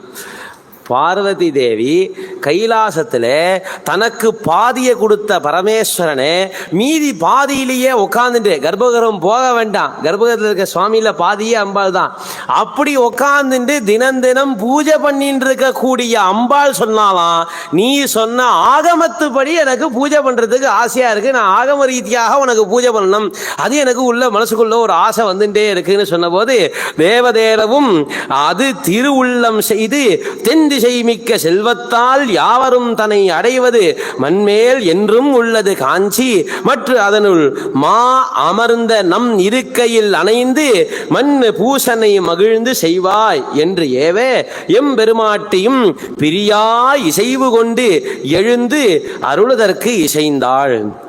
பரமேஸ்வரன் சொன்னார், தேவதேவனும்னார். தேவர்களுக்கெல்லாம் தேவனாக இருக்கக்கூடியதானே அந்த பரமேஸ்வரன் அதுக்கு திருவுள்ளம் செய்து அதுக்கு மனசு இறங்கி அவளுக்கு அனுகிரகம் பண்ணலாங்கிறதுனால தென் திசை மிக்க செய்தவத்தால், இந்த தென் திசை இருக்கக்கூடியதான இந்த தெற்கு திசைன்னு சொல்லக்கூடியதான இந்த தமிழ் பேசும் நல்லுலகம் செய்ததான தபஸுனால அவர் என்ன சொன்னார், யாவரும் தன்னை அடைவது மண்மேல் என்றும், நான் என்ன அடையணும் பூஜை பண்ணி அடையணும்னு சொன்னா அதுக்கு பூலோகம் மோகனமா, அது கைலாசத்துல இருக்கா தேவி. ஆனால் ஆகம பூஜை பண்ணோன்னா பூலோகத்துக்கு போய் பண்ணுட்டார், அதுவும் தென்தி செய்வான்ட்டார். எவ்வளவு பெரிய பாக்கியம் பதிலா. ஆனால் இங்கே உட்காந்துட்டு ஆகமத்துப்படி பூஜை பண்ணலாமா வேண்டாமா யோசனை பண்ணிருக்கோம். எவ்வளோ சிரிப்பாக இருக்குது. பரமேஸ்வரனை பூஜை பண்ணுறதுக்கு பரமேஸ்வரி ஆசைப்படும் போது ஆகம பூஜை பண்ணோன்னு ஆசைப்பட்டான்னு சொன்னால் எத்தகையதான ஒரு விஷயம். அந்த அமர்ந்த நல் இருக்கையில் அணைந்து மண்ணு பூசனை மகிழ்ந்து செய்வாய். இந்த இருக்கக்கூடியதானே அந்த தென் திசையில் காஞ்சின்னு ஒரு நகரம் இருக்கு, என்றும் உள்ளது காஞ்சி, என்னைக்கும் அந்த காஞ்சிங்கிறது இருக்குமா. ஏன்னா பிரளய காலத்தில் மீதி பூலோகத்தில் மொத்தமும் அழிஞ்சாலும் காஞ்சி நகரம் அழியாமல் அப்படியே இருக்குமா. நம்மளுடைய தோணிபுரம் எப்படி சீர்காழி அழியாதோ, எப்படி காசி க்ஷேத்திரம் அழியாதோ, அந்த மாதிரி காஞ்சி க்ஷேத்திரமும் அழியாதான். ஆனால் ஒரு படி மேலே இருக்குமா. காஞ்சியோட ஒரு ஆச்சரியமாக சிலேடையாக சொல்கிறது உண்டு. எழுதி பார்த்தாலும் தெரியும் காசியோட காஞ்சிக்கு 1 இன்ச்சு கூடன்னு. காசி அப்படிங்கிறது 2 எழுத்துக்கு நடுப்புற ஒரு இன்ச்சு போடுவோம். அந்த மாதிரி காசியோட காஞ்சிக்கு ஒரு இன்ச்சு கூட தான். அந்த மாதிரி அந்த காஞ்சி உயர்ந்ததாக இந்த லோகத்தில் என்றும் அழியாமல் இருக்கிறதுனால அது சொல்றார், என்றும் உள்ளது காஞ்சி மற்ற அதனுள் மா அமர்ந்த நம் இருக்கையில். அதுலேயும் ஒரு மாமரத்துக்கு அடியில் நான் உட்காந்துருக்கேன், அந்த இடத்துக்கு போய் மண்ணு பூசணி மகிழ்ந்து செய்வாய். நன்னா அங்கே உட்காந்துட்டு ஆகமத்துப்படி நான் சொன்ன மாதிரியே நீ நன்னா பூஜை பண்ணி ரொம்ப சந்தோஷத்தோட பூஜை செஞ்சுட்டு அப்படின்னு சொன்னதுமே என்று ஏவே எம்பெருமாட்டியும் பிரியாய் செய்வு கொண்டு, சுவாமியை விட்டு எப்போதும் பிரியாம அர்த்தாங்கினியாக இருந்தாலும் அந்த சுவாமியை ஆகமத்துப்படி பூஜை பண்ணோன்னு ஆசையோட கொண்டு பிரிஞ்சா மாதிரியும் பிரியாத மாதிரியும். ஏன்னா அவளுக்கு 2 ரூபம் எடுத்துக்கிறது ஒன்றும் பெரிய விஷயம் கிடையாது. அதனால சுவாமி கிட்ட எப்போதுமே அர்த்தாங்கினியாக அம்பாள் இருந்துட்டே தான் இருக்கா, என்னைக்கு பிரிஞ்சதே கிடையாது. அப்ப இன்னும் ஒரு உருவம் கொண்டு அந்த காஞ்சிபுரத்துக்கு கீழே இறங்கி வந்து எழுந்து அருளுதற்கு இசைந்தால் துண்ணு பல்லுயர் வானவர் முதலா சூழ்ந்து உடன் சில காஞ்சியில் அணைய தன்னை நேர்வரும் பதுமமா நாகம் தம்பிராட்டி தாள் தலைமிசை வைத்தே அன்னையாய் உலகு அனைத்தையும் ஈன்றாய் அடியனேன் உரை பிலம் அதன் இடையே மண்ணு கோயில் கொண்டு அருளுவாய் என்ன மலை மடந்தை மற்ற அதற்கு அருள் புரிந்து. அங்கேருந்து கீழே வரும்போது ஒரு நாகம் வந்து பார்த்துதான், பத்மம்னு ஒரு நாகத்துக்கு பேர். அந்த நாகம் வந்து காமாட்சியை வந்து தரிசனம் பண்ணி நமஸ்காரம் பண்ணிட்டு, அம்மா என்னுடைய பிலம் ஒன்று இருக்கு, அந்த பிலத்தில் வந்து நீ வந்து கோயில் கொண்டு அருளணும் அப்படின்னு சொல்லிட்டு ஒரு சின்ன ஒரு ஓட்டை தான் பிலாபிரம்னு. 5 காமாட்சியில் ஒரு காமாட்சி பெரியவா இங்கே வந்து அனுகிரக பாஷத்தும் போது 5 காமாட்சியை பற்றியும் சொன்னான். நம்மளுடைய பங்காரு காமாட்சியும் சேர்த்து 5 பேர் காஞ்சிபுரத்தினுடைய காமாட்சி. அந்த அதில் பிரதானமாக இருக்கக்கூடியதான முதல்ல வந்து இருந்ததான அந்த பிலாபிரம்னு சொல்லக்கூடியதான அந்த ஒரு பிலத்துக்குள்ளே இருக்கக்கூடியதான காமாட்சி. அதில் பிலாபிரஸ்ய பிரதட்சிணம், அந்த அந்த பிலத்தோடு சேர்ந்து இருக்கக்கூடியதான காமாட்சியை பிரதட்சிணம் பண்ணுறது கோட்டி ஜென்மத்தில் பண்ண புண்ணியம். அப்பேற்பட்டதான க்ஷேத்திரம். எக்குரியாத் காமகோஷ்டஸ்ய விலாபிரஸ்ய பிரதட்சிணம் பதசங்கியா கிரமேணைவ கோகர்ப்ப ஜனனம் லபேதுன்னு சொல்லிவிட்டு அந்த காஞ்சி காமாட்சியை பற்றி சொல்லக்கூடியதாக இருக்கக்கூடியதான காமாட்சி விலாசம் அப்படிங்கக்கூடியதான கிரந்தத்தில் காலமே எழுந்துட்டு 12 ஸ்லோகங்களை ஸ்நான காலத்தில் விசேஷமாக சொல்லியிருக்கார். அதை பெரியவாளும் சரி, புது பெரியவாளும் சரி, பால பெரியவாளும் சரி, 3 பேருமே காமாட்சி விலாசம் டெய்லி சொல்லுங்க, அந்த 12 ஸ்லோகத்தை டெய்லி சொல்லுங்கன்னு சொல்லி நமக்கு நிறைய அனுகிரகம் பண்ணியிருக்கா. அதை நம்ம அவசியம் சொல்லணும். அந்த காமாட்சியினுடைய 12 ஸ்லோகம் அதை பண்ணும்போது அந்த காமகோஷ்டத்தினுடைய ஒவ்வொரு தடவை பிரதட்சணம் பண்ணும் போதும் ஒவ்வொரு அடி எடுத்து வைக்கும் போதும் கோகர்ப்ப ஜனனம் லபேதுன்னார். ஒரு பசுவனுடைய வயத்தில் பறக்கக்கூடியதான ஒரு பாக்கியம் கிடைக்கும். அந்த பசுவனுடைய வயத்தில் பறந்துட்டோமையானா அடுத்தது மனுஷ பிறவிதானா. அந்த அப்பேற்பட்டதான புண்ணியத்தை தரக்கூடியதான ஒரு பெரிய அடுத்த பிறவின்னு ஒன்று இருந்தால் கூட அது கீழே நம்மளை தள்ளிவிடாமல் மேலே ஏற்றக்கூடியதான ஒரு தன்மையை நமக்கு கொடுக்குமாம் அந்த பிலாபுரம். அந்த பிலத்தில் வந்து கோயில் கொண்டு அருளணும்னு சொல்லி அந்த பத்மநாகம் வந்து அந்த சுவாமியை அம்பாளை வந்து பிரார்த்தனை பண்ணிக்க அங்கே இருக்கேன்னு அந்த பத்மநாகத்துக்கு அனுகிரகம் பண்ணிவிட்டு அந்த பிலத்தில் போய் உட்காந்துண்டா மலைமகளோல்லையோ அம்பாள். அதனால மலையரசன் என்ன பண்ணா, இவ போய் தபஸ் பண்ண போறாளேன்னு சொல்லிட்டு கூடையே நிறையா பேரை தோழிகளை அனுப்பி வச்சாராம், நீங்கள்லாம் போய் உபகாரம் பண்ணுங்கோ அப்படின்னு சொல்லி. அப்படி அனுப்பும்போது அவள்லாம் நிறைய புஷ்பங்கள் பறிச்சுன்னு வந்தாலாம். இருந்தாலும் தேவிக்கு ஸ்வயமாக போய் புஷ்பம் எடுத்துகிட்டு வந்து வச்சு பூஜை பண்ணணுமா. ஏன்னா ஆகம ரீதியான பூஜை இல்லையா, அதில் தானாக எடுத்துகிட்டு வந்த புஷ்பத்துக்கு அவ்வளோ விசேஷம் சொல்லியிருக்குன்னு சொல்லிட்டு அம்பிகாவனம்னு சொல்லிட்டு ஒரு வனத்தை ஏற்படுத்திட்டு தானே பூ பறிக்கிறதுக்காக பூ பறித்து எடுத்துகிட்டு வந்து போடுவாளாம். அம்பிகாவனமாம் திருவனத்தில்னர். அப்பேற்பட்டதால் அந்த வனத்தை ஏற்படுத்திட்டு கம்பை மா நதியில் அங்கே கம்பா வேகவதின்னு சொல்லிவிட்டு 2 நதி விஸ்தாரமாக ஓடக்கூடியதான் நதி. அதில் கம்பா நதியில் ஸ்நானத்தை பண்ணிவிட்டு அதனால தான் கம்பா காமாட்சின்னு பேர் அம்பாளுக்கு. அந்த கம்பா நதி தீரத்தில் இருக்கிறதுனால அந்த கம்பையில் ஸ்நானத்தை பண்ணிவிட்டு இந்த அம்பிகாவனத்திலேருந்து புஷ்பத்தை எடுத்துகிட்டு வந்துட்டு கரம் தரும் பயன் இது என உணர்ந்து இந்த கை இருக்கிறதுக்கு பயன் எதுன்னு சொன்னால் இந்த பெருமாளை பூஜை பண்ணுறது தான் அப்படிங்கிறத உணர்ந்து அப்படி பூஜை பண்ணிகிட்டே இருக்கக்கூடியதான அந்த ஒரு காலத்தில் நாதரும் பெருவிருப்போடு நயந்து நங்கை அர்ச்சனை செய்யும் அப்பொழுதில் காதல் மிக்க ஓர் திருவிளையாட்டில் கனம் குழைக்கு அருள் புரிந்திட வேண்டி ஓதம் மார்க்கடல் ஏழும் ஒன்றாகி ஓங்கி வானமும் உட்பட பறந்து மீது செல்வது போல் வர கம்பை வெள்ளம் ஆம் திரு உள்ளமும் செய்தார். அப்படி இந்த தேவி இவ்வளோ பக்தியோடு சேர்ந்து ஆகம ரீதியில் பூஜை பண்ணிட்டு இருக்கிற அந்த பக்தியை பார்த்துட்டு சுவாமிக்கும் காதல் வந்து இந்த அம்பாளுக்கு அனுகிரகம் பண்ணணும்ன்ற அந்த பரஸ்பர தபசம்பத் பலாயுத பரஸ்பரம்னு அம்பாள் சுவாமி அடையணும்னு தபஸ் பண்ணேன், சுவாமி அம்பாள் அடையணும் தபஸ் பண்ணேன். ரெண்டு பேருக்கும் பலன் கிடைக்க வேண்டிய நேரம் வந்ததுக்கு அப்புறம் இந்த லோகத்தில் உள்ள அத்தனை தீர்த்தங்களும் ஒன்று சேர்ந்து, கடல் தீர்த்தங்களும் ஒன்று சேர்ந்து இந்த கம்பா நதியிலேயே வரும்படியாக சுவாமி பண்ணாராம். அப்படி வரும்போது பிரிஞ்ச நதி வேகவதி. அதனால அவளுக்கு வேகம் ஜாஸ்தியாக இருந்ததுனால வேகவதின்னு பேர். அந்த கம்பையினுடைய இன்னொரு நதிக்கு பேர் வேகவதின்னு பேர். அப்படி அந்த கம்பை அப்படி ஓடி வருதான். ஓடி வரும்போது என்ன ஆச்சா, வானமும் அந்த தீர்த்தத்துக்கு கீழே வந்துருத்தான். அப்பேற்பட்டதான ஒரு வெள்ளம் பொங்குறது. இங்கே வந்து மாமரத்தடியில் விலாபுரத்தில் உட்காந்துட்டு மாமரத்தை தேடி கண்டுபிடிக்கலான்னு பார்த்தாக்கா அம்பாளுக்கு பரமேஸ்வரனே கிடைக்கல. அதனால தானே ஒரு மண்ணில் சிவலிங்கத்தை பிடிச்சி வச்சு தான் பூஜை பண்ணிட்டு இருக்கா காஞ்சி காமகோஷ்டத்தில். காமகோஷ்டம்னே பேர் அந்த இடத்துக்கு. அந்த இடத்துல பூஜை பண்ணிட்டு இருக்கா சுவாமியை, வெறும் மண்ணுனால பண்ணியிருக்கா அம்பாள், அவ்வளோதான். அப்போது இந்த மேலேருந்து அந்த சமுத்திரம் வரதை பார்த்துட்டு வாஸ்தவமாக நம்மளாக இருந்தால் என்ன பண்ணுவோம், ஒன்று நாம் ஓடுவோம், இல்லை பரமேஸ்வரனை நம்ம தான் காப்பாற்றுறோம்னு நினச்சிண்டு அதுக்கு கொடை பிடிச்சிண்டு அதுக்கு ஏதானு வலை வைப்போம். ஆனால் பக்தின்னா எப்படி பண்ணணுங்கிறத அம்பாள் காட்டி கொடுத்தா. என்னென்னா அதை சுவாமியாகவே பாவிச்சு தனக்கு கஷ்டம் வந்ததுனால, நமக்கெல்லாம் இப்போ நம்மளோட ஒரு பலிஷ்டன் இருக்கான், நம்மளை ஒரு 4 பேர் சேர்ந்து அடிக்கிறான், ஒருத்தன் துணைக்கு வரான்னு வச்சுக்கோங்களேன், நம்ம என்ன பண்ணுவோம், அவனை முன்னிறுத்திட்டு அவன் முன்னாடி போய் ஒளிஞ்சுப்போம் இல்லையா. அந்த மாதிரி அந்த வெள்ளம் வரும்போது சுவாமி அங்கே இருக்காருங்கிறத சத்தியமாக நம்பின தேவி சுவாமியை போய் கட்டின்ட்டாலாம். நீ என்னை காப்பாத்துன்னு சொல்லிவிட்டு அந்த அளவுக்கு பக்தி இருக்கிறான் நமக்கு. அப்படி அந்த கட்டினதுக்கு அப்புறம் என்னாச்சு, அந்த அம்பாளுடைய அந்த அங்கங்களும் அம்பாளுடைய வளையலுடைய அச்சும் அந்த சுவாமி மண்ணு தானே, அந்த மண்ணில் அப்படியே பதிஞ்சுடுதான்.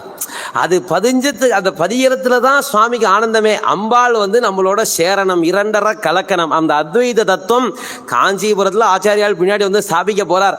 ஆனால் அதை நாமளே முதல்ல பண்ணி காட்டினோங்கிற ஆசையிலே அந்த இடத்துல ஒரு அத்வைத தத்துவத்தை நிறைவேற்றி காட்டுறார் பரமேஸ்வரன். அப்படி அம்பாளும் தானும் இரண்டரை கலந்து வாகர்த்தாயுவ சம்பிருக்தவு அப்படின்னு சொல்லி எப்போதும் பிரியாதபடிக்கு சொல்லும் பொருளும் எப்படி பிரியாமல் இருக்குமோ அந்த மாதிரி பிரியாதவா நாங்கேங்கிறத காட்டுறதுக்காக வேண்டி அந்த ஒரு வெள்ளத்தை வரும்படியாக பண்ணி அம்பாள் அப்படி போய் கட்டின்றாலாம். அந்த கட்டின்றதுல அம்பாளுடைய அங்கங்களும் அந்த அம்பாள் போட்டிருந்ததான வளையலுடைய அச்சும் பட்டதுமே உடனே எல்லாருக்கும் தகவல் சொன்னார். அப்பா எல்லாரும் கிளம்புங்க, உங்களுக்குலாம் வேலை முடிஞ்சு போச்சு அப்படின்னு சொன்னதுக்கு அப்புறம் அந்த கம்ப நதி மறுபடியும் பழையபடியாக திருப்பி மாறித்து அப்படின்னு சொல்லி அடைஞ்சதுக்கு அப்புறம் அந்த அம்பாளுக்கு சுவாமி காட்சி கொடுத்தார். அம்பாளை திருக்கல்யாணம் பண்ணிட்டு அழைச்சிட்டு போனார் அப்படிங்கிறது சரித்திரம். கைலாசத்துக்கே மறுபடியும் அந்த விஷயத்தும் போது அம்பாள்கிட்ட கேட்டார், நீ இத்தனை நாளியா தபஸ் பண்ணியே, உனக்கு ஏதானு வரம் வேணுமான்னு கேட்டார். அப்போ ஒரு வரம் கேட்டா பாருங்க, அங்கதான் வந்து ஜெகன்மாதான்னு நம்ம சொல்ல வேண்டியதான ஒரு கடமை நமக்கு இருக்கு. என்னன்னா, இந்த லோகத்துல எத்தனையோ மனுஷால் இருக்கா, நமக்கு இப்பேற்பட்டதான ஒரு பக்தியானது நமக்கு கிடைச்சுடுது. ஆனா மீதி யாருக்கும் கிடைக்காம போயிட போறதேன்னு சொல்லிட்டு தேவி ஒரு வரம் கேட்டுண்டா. இந்த காஞ்சி நகரத்துக்கு வந்து யாரெல்லாம் சிவ நிந்தனையை தவிர வேற எந்த பாப காரியமே பண்ணாலும் அது புண்ணிய காரியமாகவே கணக்கெடுக்கப்பட்டு அவளுக்கு முக்தி கிடைக்கணும்னு சுவாமிகிட்ட பிரார்த்தனை பண்ணிட்டான். அப்பேற்பட்ட நகரம் காஞ்சி. அங்கே போய் சிவாபராதம் பண்ணால் ஒன்றும் பண்ண முடியாது, அதை வந்துட்டும் விதிவிலக்கு. அம்பாள் ரொம்ப அப்படிலாம் வாக் சாதுரியம் ஸ்திரீகளுக்கு இருக்கிற மாதிரி என்றைக்கும் ஆம்பளைகளுக்கு வந்ததே கிடையாது. அது அம்பாள் வரம் கேட்கும் போதே அவ்வளோ அழகாக கேட்டா. சிவாபராதத்தை தவிர, சிவனிந்தையை தவிர இருக்கக்கூடிய அத்தனை பாபங்களும் நீங்கள் அங்கே போய் பாபமே பண்ணலாம், ஆனால் அது பாப கணக்கிலேயே போகாது, அதுவும் ஒரு புண்ணிய கணக்கிலேயே போகும். எப்படி துர்வாசருக்கு கோபம் வந்தால் அவருக்கு புண்ணியம் வருமோ, நமக்கெல்லாம் கோபம் வந்தால் புண்ணியம் குறையும். ஆனால் துர்வாசருக்கு மட்டும் ஒரு அனுகிரகம், அவருக்கு கோபம் வந்தால் புண்ணியம் ஏறும். அந்த மாதிரி காஞ்சிபுரத்துக்கு போயிட்டோமே ஆனால் நம்ம பாபம் பண்ணாலும் அது புண்ணிய கணக்கில் தான் போய் சேருமா. என்ன புண்ணியம்லாம் சேர்க்க முடியாது. இவன் இந்த மாதிரி ஒரு பாபம் பண்ணான், அதற்காக இவ்வளவு புண்ணியம் எழுதப்படுகிறது எப்பேற்பட்ட கணக்கு! என்ன ஒரு நம்ம மேலே கருணை இருந்திருந்தா அம்பாள் இப்படி ஒரு கேட்டிருப்பா. அப்பேற்பட்டதான காஞ்சி நகரத்தில் அப்பேற்பட்ட காமாட்சிக்கு சுவாமி அனுகிரகம் பண்ண அந்த காஞ்சி நகரத்தில் ஒரு வண்ணான் இருந்தார்னு கதையை ஆரம்பிக்கிறார் சேகரார் பெருமான். எங்கே கொண்டு வந்து எங்கே வந்து திணிச்சு எத்தனை கதை, எவ்வளவு சரித்திரம், எவ்வளவு பூப்பிரதேசத்தினுடைய விளக்கம். அதை சொல்லும்போது ஆச்சரியமாக இன்னொரு விஷயம் சொன்னார். என்னென்னா, இந்த பிறக்கிறா இல்லையா எல்லாரும், அவளுடைய பிறப்பில் வருணாசிரமத்தை பற்றி அவ்வளவு தெளிவாக சொல்லியிருக்கார். இந்த வேதங்கள் எல்லாம் துதிக்கக்கூடியதான, மறையோர்கள் இருக்கக்கூடியதான ஒரு குலம் இருக்கக்கூடியதான ஒரு இடம் ஒன்று. ஆனா தன்னுள் அடியாராக இருக்கக்கூடியதானே, அடியார்களாக வாழக்கூடியவா, பக்தி பண்றவாள்லாம் இருக்கக்கூடியதான ஒரு இடம் ஒன்று. ஒவ்வொரு தொழிலுக்கும் ஒவ்வொரு இடம்னு ஒன்று விதிவிலக்காக பிரித்து தரார். அந்த காஞ்சி மாநகரத்தில் தெருக்கள் இருந்தது, அக்ரஹாரம் இருந்தது, ஒவ்வொரு தெரு இருந்தது. அதுக்கு ஒரு காரணம் ஒன்று சொன்னார். அதுதான் பெரிய விஷயமே. அவாவாளுடைய குலத்தொழில் இருக்கு இல்லையா, அந்த குலத்தொழில் செய்யறதுக்கு இவாளுக்கு இடைஞ்சல் இருக்கப்படாதான். அந்த குலத்தொழிலை இவா செய்யறதுனால அடுத்த வாளுக்கு இடைஞ்சல் இருக்கக்கூடாதான். இந்த ரெண்டுத்தையும் அவர் சொல்கிறார். இவன் நமக்கு கொல்லன் இருக்காருன்னு வச்சுப்போமே, அடிச்சுட்டே உட்காந்துருப்பார். காலம்பரிலேருந்து ஆரம்பித்து ராத்திரி பரியந்தம் அந்த இரும்பை வளைக்கிறதுக்காக வேண்டி அடின்னு அதை நன்னா நெருப்பில் காமிச்சு அடிச்சுட்டே இருப்பார். டங்கு டங்கு டங்கு டங்குன்னு சத்தம் கேட்டுகிட்டே இருக்கும். இதை நார்மலாக இருக்கக்கூடியவா நன்னா வாழ்ந்துட்டு பூஜை பண்ணிட்டு நிம்மதியாக இருக்கணும்னு நினைக்கிறவாளுக்கு அது எவ்வளோ ஹிம்சையாக இருக்கும். அப்போது ஒரு ஃபேக்ட்ரின்னு சொன்னால் ஃபேக்ட்ரி இருக்க வேண்டிய இடத்துல இருக்கணும். கடை வீதின்னு சொல்கிறோம். எதுக்கு வைக்கிறோம்? கடை வீதின்னு இருக்கும் இல்லையோ. அதுக்கப்புறம் எதுக்கு சூப்பர் மார்க்கெட்டு? கடை வீதின்னு எல்லா கடையும் ஒரே இடத்துல தான் இருக்குது. அதை தவிர நமக்கு ஒரு சூப்பர் மார்க்கெட் தேவைப்படுறது, எல்லாம் ஒரே இடத்துல இருக்கணும் அப்படின்னு நமக்கு இன்னும் ஒன்று தேவைப்படுறது. அப்போ எதுக்காக அந்த கடை வீதின்னு பிரித்தது? எதுக்காக? எல்லா கடையும் ஒரு இடத்துல இருந்தால் சௌரியமாக இருக்கும்பா. அதே மாதிரி தான் எல்லா கொள்ளர்களும் ஒரு இடத்துல இருந்தால் சௌரியமாக இருக்கும், எல்லா தச்சர்களும் ஒரு இடத்துல இருந்தால் சௌரியமாக இருக்கும், எல்லா வணிகர்களும் ஒரு இடத்துல இருந்தால் சௌரியமாக இருக்கும், எல்லா நெசவாளர்களும் ஒரு இடத்துல இருந்தால் சௌரியமாக இருக்கும், எல்லா வெண்ணாங்களும் ஒரு இடத்துல இருந்தால் சௌரியமாக இருக்கும். நீங்கள் என்ன பாருங்க, வண்ணாங்களுக்குன்னு எங்கே ஒதுக்கப்பட்டிருக்கோம்னா நதிக்கரை ஓரமாக தான் ஒதுக்கப்பட்டிருக்கோம். இன்னும் நிறையா வண்ணான் தெரு இன்னும் நிறையா இருக்குது. அந்த தெருவில்லாம் திருமானூரில் பார்த்தீங்கன்னா நன்னாவே தெரியும். கொள்ளிடக்கரையை ஒட்டினா மாதிரி ராஜா பால் பண்ணேன்னு சொல்லிட்டு இப்போ அங்கே நிறையா பால் பண்ணை இருக்குது. அந்த தெருவை பார்த்ததுனாலே வண்ணான் தெரு, ஓடக்கார தெரும்பா. அந்த ஓடக்காராக இருக்கிறதுக்குன்னு ஒரு தெரு, அதை நதிக்கரையில் வைக்காம எங்கேயோ கொண்டு போய் வச்சா எப்படி இருக்கும்? அப்போ அவாளுக்கு தொழிலுக்கு எந்த இடம் சௌகரியமாக இருக்குமோ, அவளுடைய தொழில் எப்போ அடுத்தவாளுக்கு இடைஞ்சல் இல்லாமல் இருக்குமோ அந்த மாதிரி ஒரு இடத்துல இவா எல்லாரும் இருந்தா அந்த வர்ணாசிரமம் எப்படி ஏற்பட்டதுன்னு சொல்றா.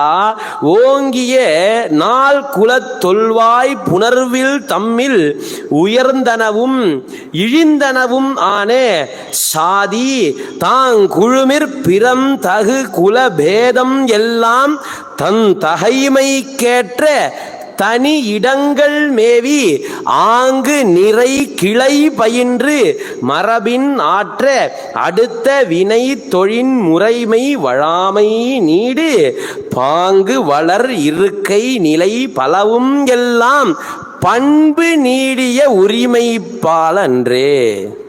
அவர் இதெல்லாம் பிரிவுன்னே சொல்லலை. அப்பா அவ எல்லாரும் வர்ணத்தினுடைய ஒரு சேர்க்கையினாலே அவளுக்கு ஜாதி ஏற்பட்டது. ஜாதி இல்லைங்கிறது வாஸ்தவம்தான், ஆனால் பேர் உண்டு. அந்த ஜாதி இல்லையடி பாப்பான்னு சொல்லும் போதே பின்னாடியே சொன்னார், அதையும் சேர்த்து பார்க்கணும் நாம இல்லையா. அந்த தாழ்ச்சி சொல்றது பாவம்னார். அந்த உயர்குலம் பெருசி இது தாழ்ச்சின்னு சொல்றது தான் பாவம்னு சொல்றதுக்காக சாதி இல்லைடி பாப்பான்னு சொன்னார். ஆனால் அந்த பேர்லாம் உண்டு தான் இல்லையா. ஆனால் அப்படி சொன்னவருக்கும் நம்ம என்ன சொல்லிட்டு இருக்கோம்? அவரையும் இன்னும் பிராமணர் தான் சொல்லிட்டு இருக்கோம். அவர் எடுத்துடலையே நம்ம, அவர் பிராமண லிஸ்ட்லேருந்து பாரதியாரை தூக்கிலையே நம்ம, அவர் பிராமண லிஸ்ட்டு தானே இன்னும் இருந்துட்டு இருக்கார். அப்போ என்னன்னா நம்ம தான் அதை தப்பாக பார்த்தோமே தவிர அது என்னைக்கும் தப்பாக இருந்ததே இல்லை. அப்போ இவர் எனக்கு ஒரு தொழில் தெரியும், டிரைவர் அப்படின்னு சொன்னால் அது பெருமை தானே. டிரைவர் தொழில் பெருமை. நான் ஒரு ஓட்டுநர், அது இன்னைக்கு கவர்மெண்ட் ரீதியாக நமக்கு அரசாங்க ரீதியாக போனாக்க அதுக்கு பென்ஷன் உண்டு இல்லையா, அதுக்கு பிரிய கேஜெட் எல்லாமே நம்ம தரோம். அவளுக்கு நிரந்தர வருமானம், அவளுடைய குடும்பம். அப்போ எந்த தொழிலும் இகழ்ந்த தொழில் கிடையாதுங்கிறத முதல்ல நமக்கு புரிஞ்சுக்கணும். அது ரொம்ப அவசியமான ஒண்ணு. அப்ப இவர் என்ன சொன்னார், அந்த வர்ணத்தினுடைய சேர்க்கையினால தம்மில் உயர்ந்தனவும் இழந்தனவுமான சாதி, அதுல பெருசு சின்னதுங்கிறதா படி இருக்கிற மாதிரி இருக்கக்கூடிய சாதி, அது பார்க்கறதுக்கு அப்படி இருக்கும். பார்க்கறதுக்கு அது இது ஒன்று உயர்ந்தா மாதிரியும் சின்னதா மாதிரி இருக்கிற தாழ்ந்தா மாதிரி இருக்கிற மாதிரி இருக்கும். ஆனா அதிலே குலபேதம் எல்லாம் தம் தகமைக்கேற்ற தனி இடங்கள் மேவி தன்னுடைய தகுதிக்கும் தன்னுடைய தொழிலுக்கும் ஏற்ற தனி இடங்களை ஏற்படுத்திண்டு ஆங்கு நிறை கிளை பயின்று மரபின் நாற்ற அடுத்த வினை தொழில் முறைமை வழாமை நீடு. தன்னுடைய குலத்தில் ஏற்பட்டதான இந்த ஒரு தொழிலை செஞ்சுட்டு இருக்கிறதுனால அடுத்த தர்மத்துக்கு அடுத்த தொழிலுக்கு எந்த விதமான பாதிப்பும் ஏற்படாம இவா இருந்ததுனால பாங்கு வளர்னார். அதை பார்க்கறதுக்கே அவ்வளவு அழகா இருக்கான். அது ஒரு சீராக வாழ்க்கை முறை. அப்ப அந்த பாங்கு வளர் இருக்கை நிலை பலவும் எல்லாம் பண்பு நீடிய, அது ஒரு பண்பு. என் தொழிலை நான் செவ்வனே செய்வேங்கிறது ஒரு பண்பு. அப்போ என் தொழிலுக்கு எங்கே ஏற்ற இடம் இருக்குமோ, என்னுடைய தொழில்காரெல்லாம் எங்கே இருக்காளோ அவளோட சேர்ந்து பண்ணாக்க எனக்கு சௌரியம். எனக்கான அதுக்கு தக்கன சாமான்லாம் எனக்கு சீக்கிரம் கிடைக்கும், பக்கத்துலேயே கிடைக்கும். எனக்கு வேலை இருந்ததுன்னு சொன்னால் ஏ சித்த நீ பாடுறான்னு சொல்லிட்டு வெளில போக முடியும். நான் எங்கேயோ ஒரு இடத்துல கடை போட்டுட்டோ என்னுடைய நண்பன் ஏதோ ஒரு கொடியில் உட்காந்துருந்தான்னு சொன்னால் அதுக்காக தொழில் தெரியாதவனை இந்த தொழிலை பார்க்க சொல்ல முடியுமா? முடியாது. அப்போ இவர் சொன்னார் பண்பு நீடிய உரிமை, அது அவளோட உரிமைன்ட்டார். அந்த பண்பு அவளுக்கு அது தாழ்ச்சி கிடையாது, உரிமை. அப்பா என்னுடைய தொழிலை நான் செய்கிறேன், அது என்னுடைய உரிமை, அதை நான் ஏன் விட்டு கொடுக்கணும்? அதையே நான் எகிழ்ச்சியாக நினைக்கணும்.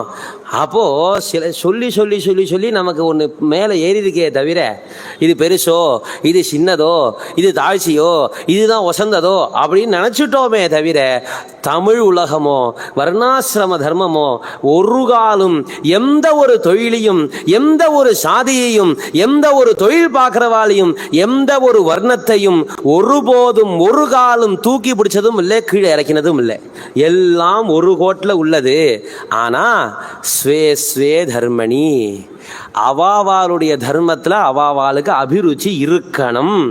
அவாவாளுடைய தர்மத்தை அவாவா கண்டிப்பாக பண்ணணுங்கிறது தான் முக்கியமே தவிர அடுத்தவனை தொந்தரவு பண்ணாமல் வாழறதுக்கு தான் இத்தனையும் ஏற்பட்டதே தவிர இது ஒசத்தி இது தாட்சின்னு சொல்கிறதுக்காக ஏற்பட்டது இல்லை. சேக்கிழாரை மொத்தமாக படிச்சுட்டோமே ஆனால் குழப்பம் அத்தனையும் தீந்துடும். அவ்வளவு தூரம் சொல்லி வச்சிருக்கார், தமிழில் சொல்லி வச்சிருக்கார். இந்த தமிழ் புரியலன்னா அப்புறம் நம்ம தமிழை வளர்க்கத்தான் வளர்க்கணும், ஒன்றும் பண்ண முடியாது இல்லையா? அப்போ தமிழை எந்த அளவுக்கு வளர்க்குறோங்கிறத நம்ம இதை படித்து புரிஞ்சிருந்தாக நமக்கு தெரிஞ்சிடும். அப்போது அப்பேற்பட்டதான காஞ்சி நகரத்தில் ஒரு வண்ணான் இருந்தாராம். சொல்ல ஆரம்பிக்கும் போது அழகா சொன்னார் அகஸ்திய பகவான், சிவஸ்ய சிவபக்தானாம் கைங்கரியம் ஏ விதன்வதே வினைவ ஞான யோகாபியாம் தேஷாம் முக்திர்ன துர்லபா.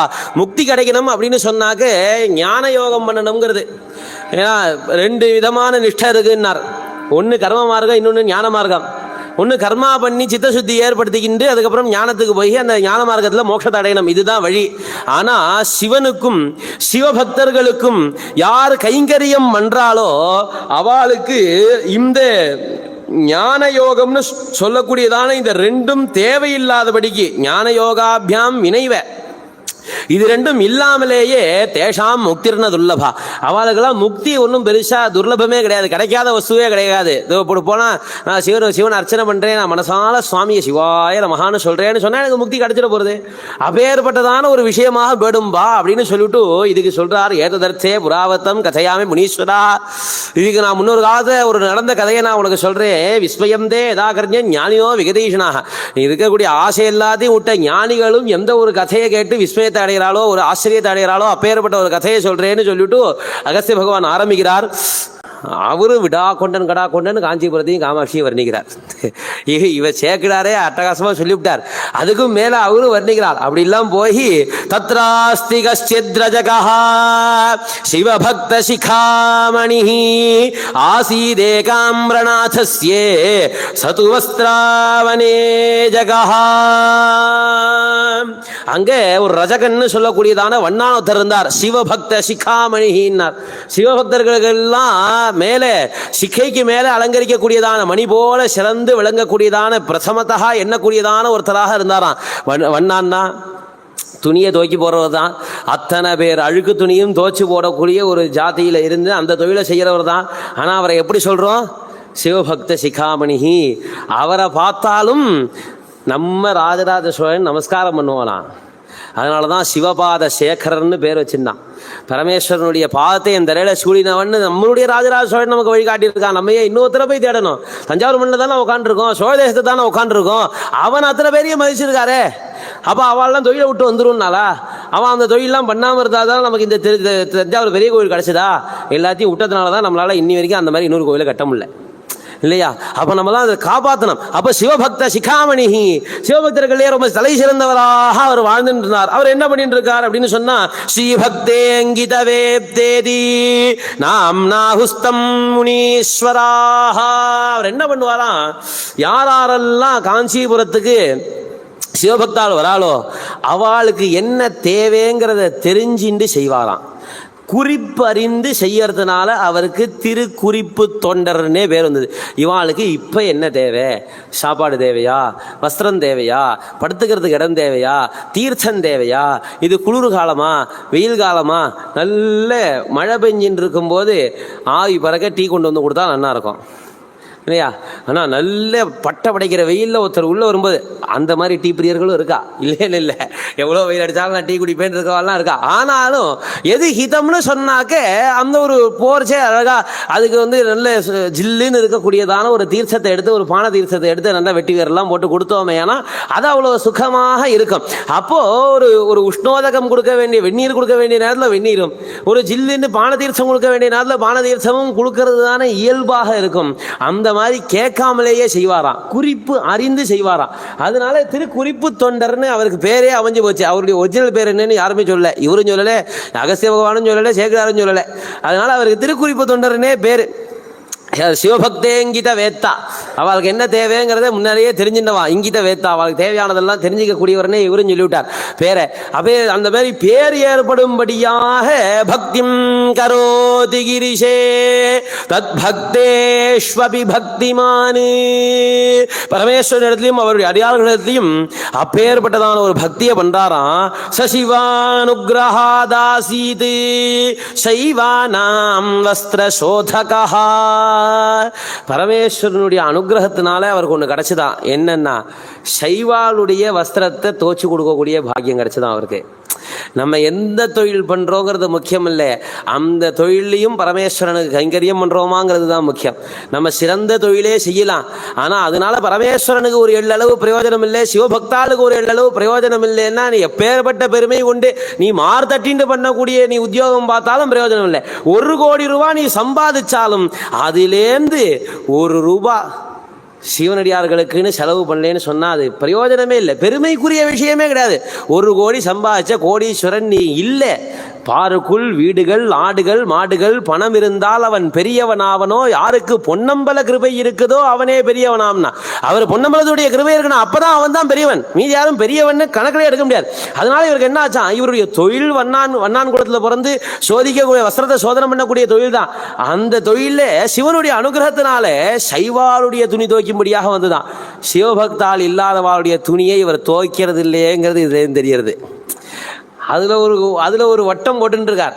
யாருக்கு சிவபக்தி இருக்கோ, யார் பக்தி பண்ணுறாளோ, யார் தர்மத்தை ஆசிரிக்கிறாளோ அவளுடைய துணியை மட்டும் நான் சோதிச்சுக்கிறேன். அவள்கிட்ட அந்த நம்பிக்கையும் திட விசுவாசமும் இருந்தது.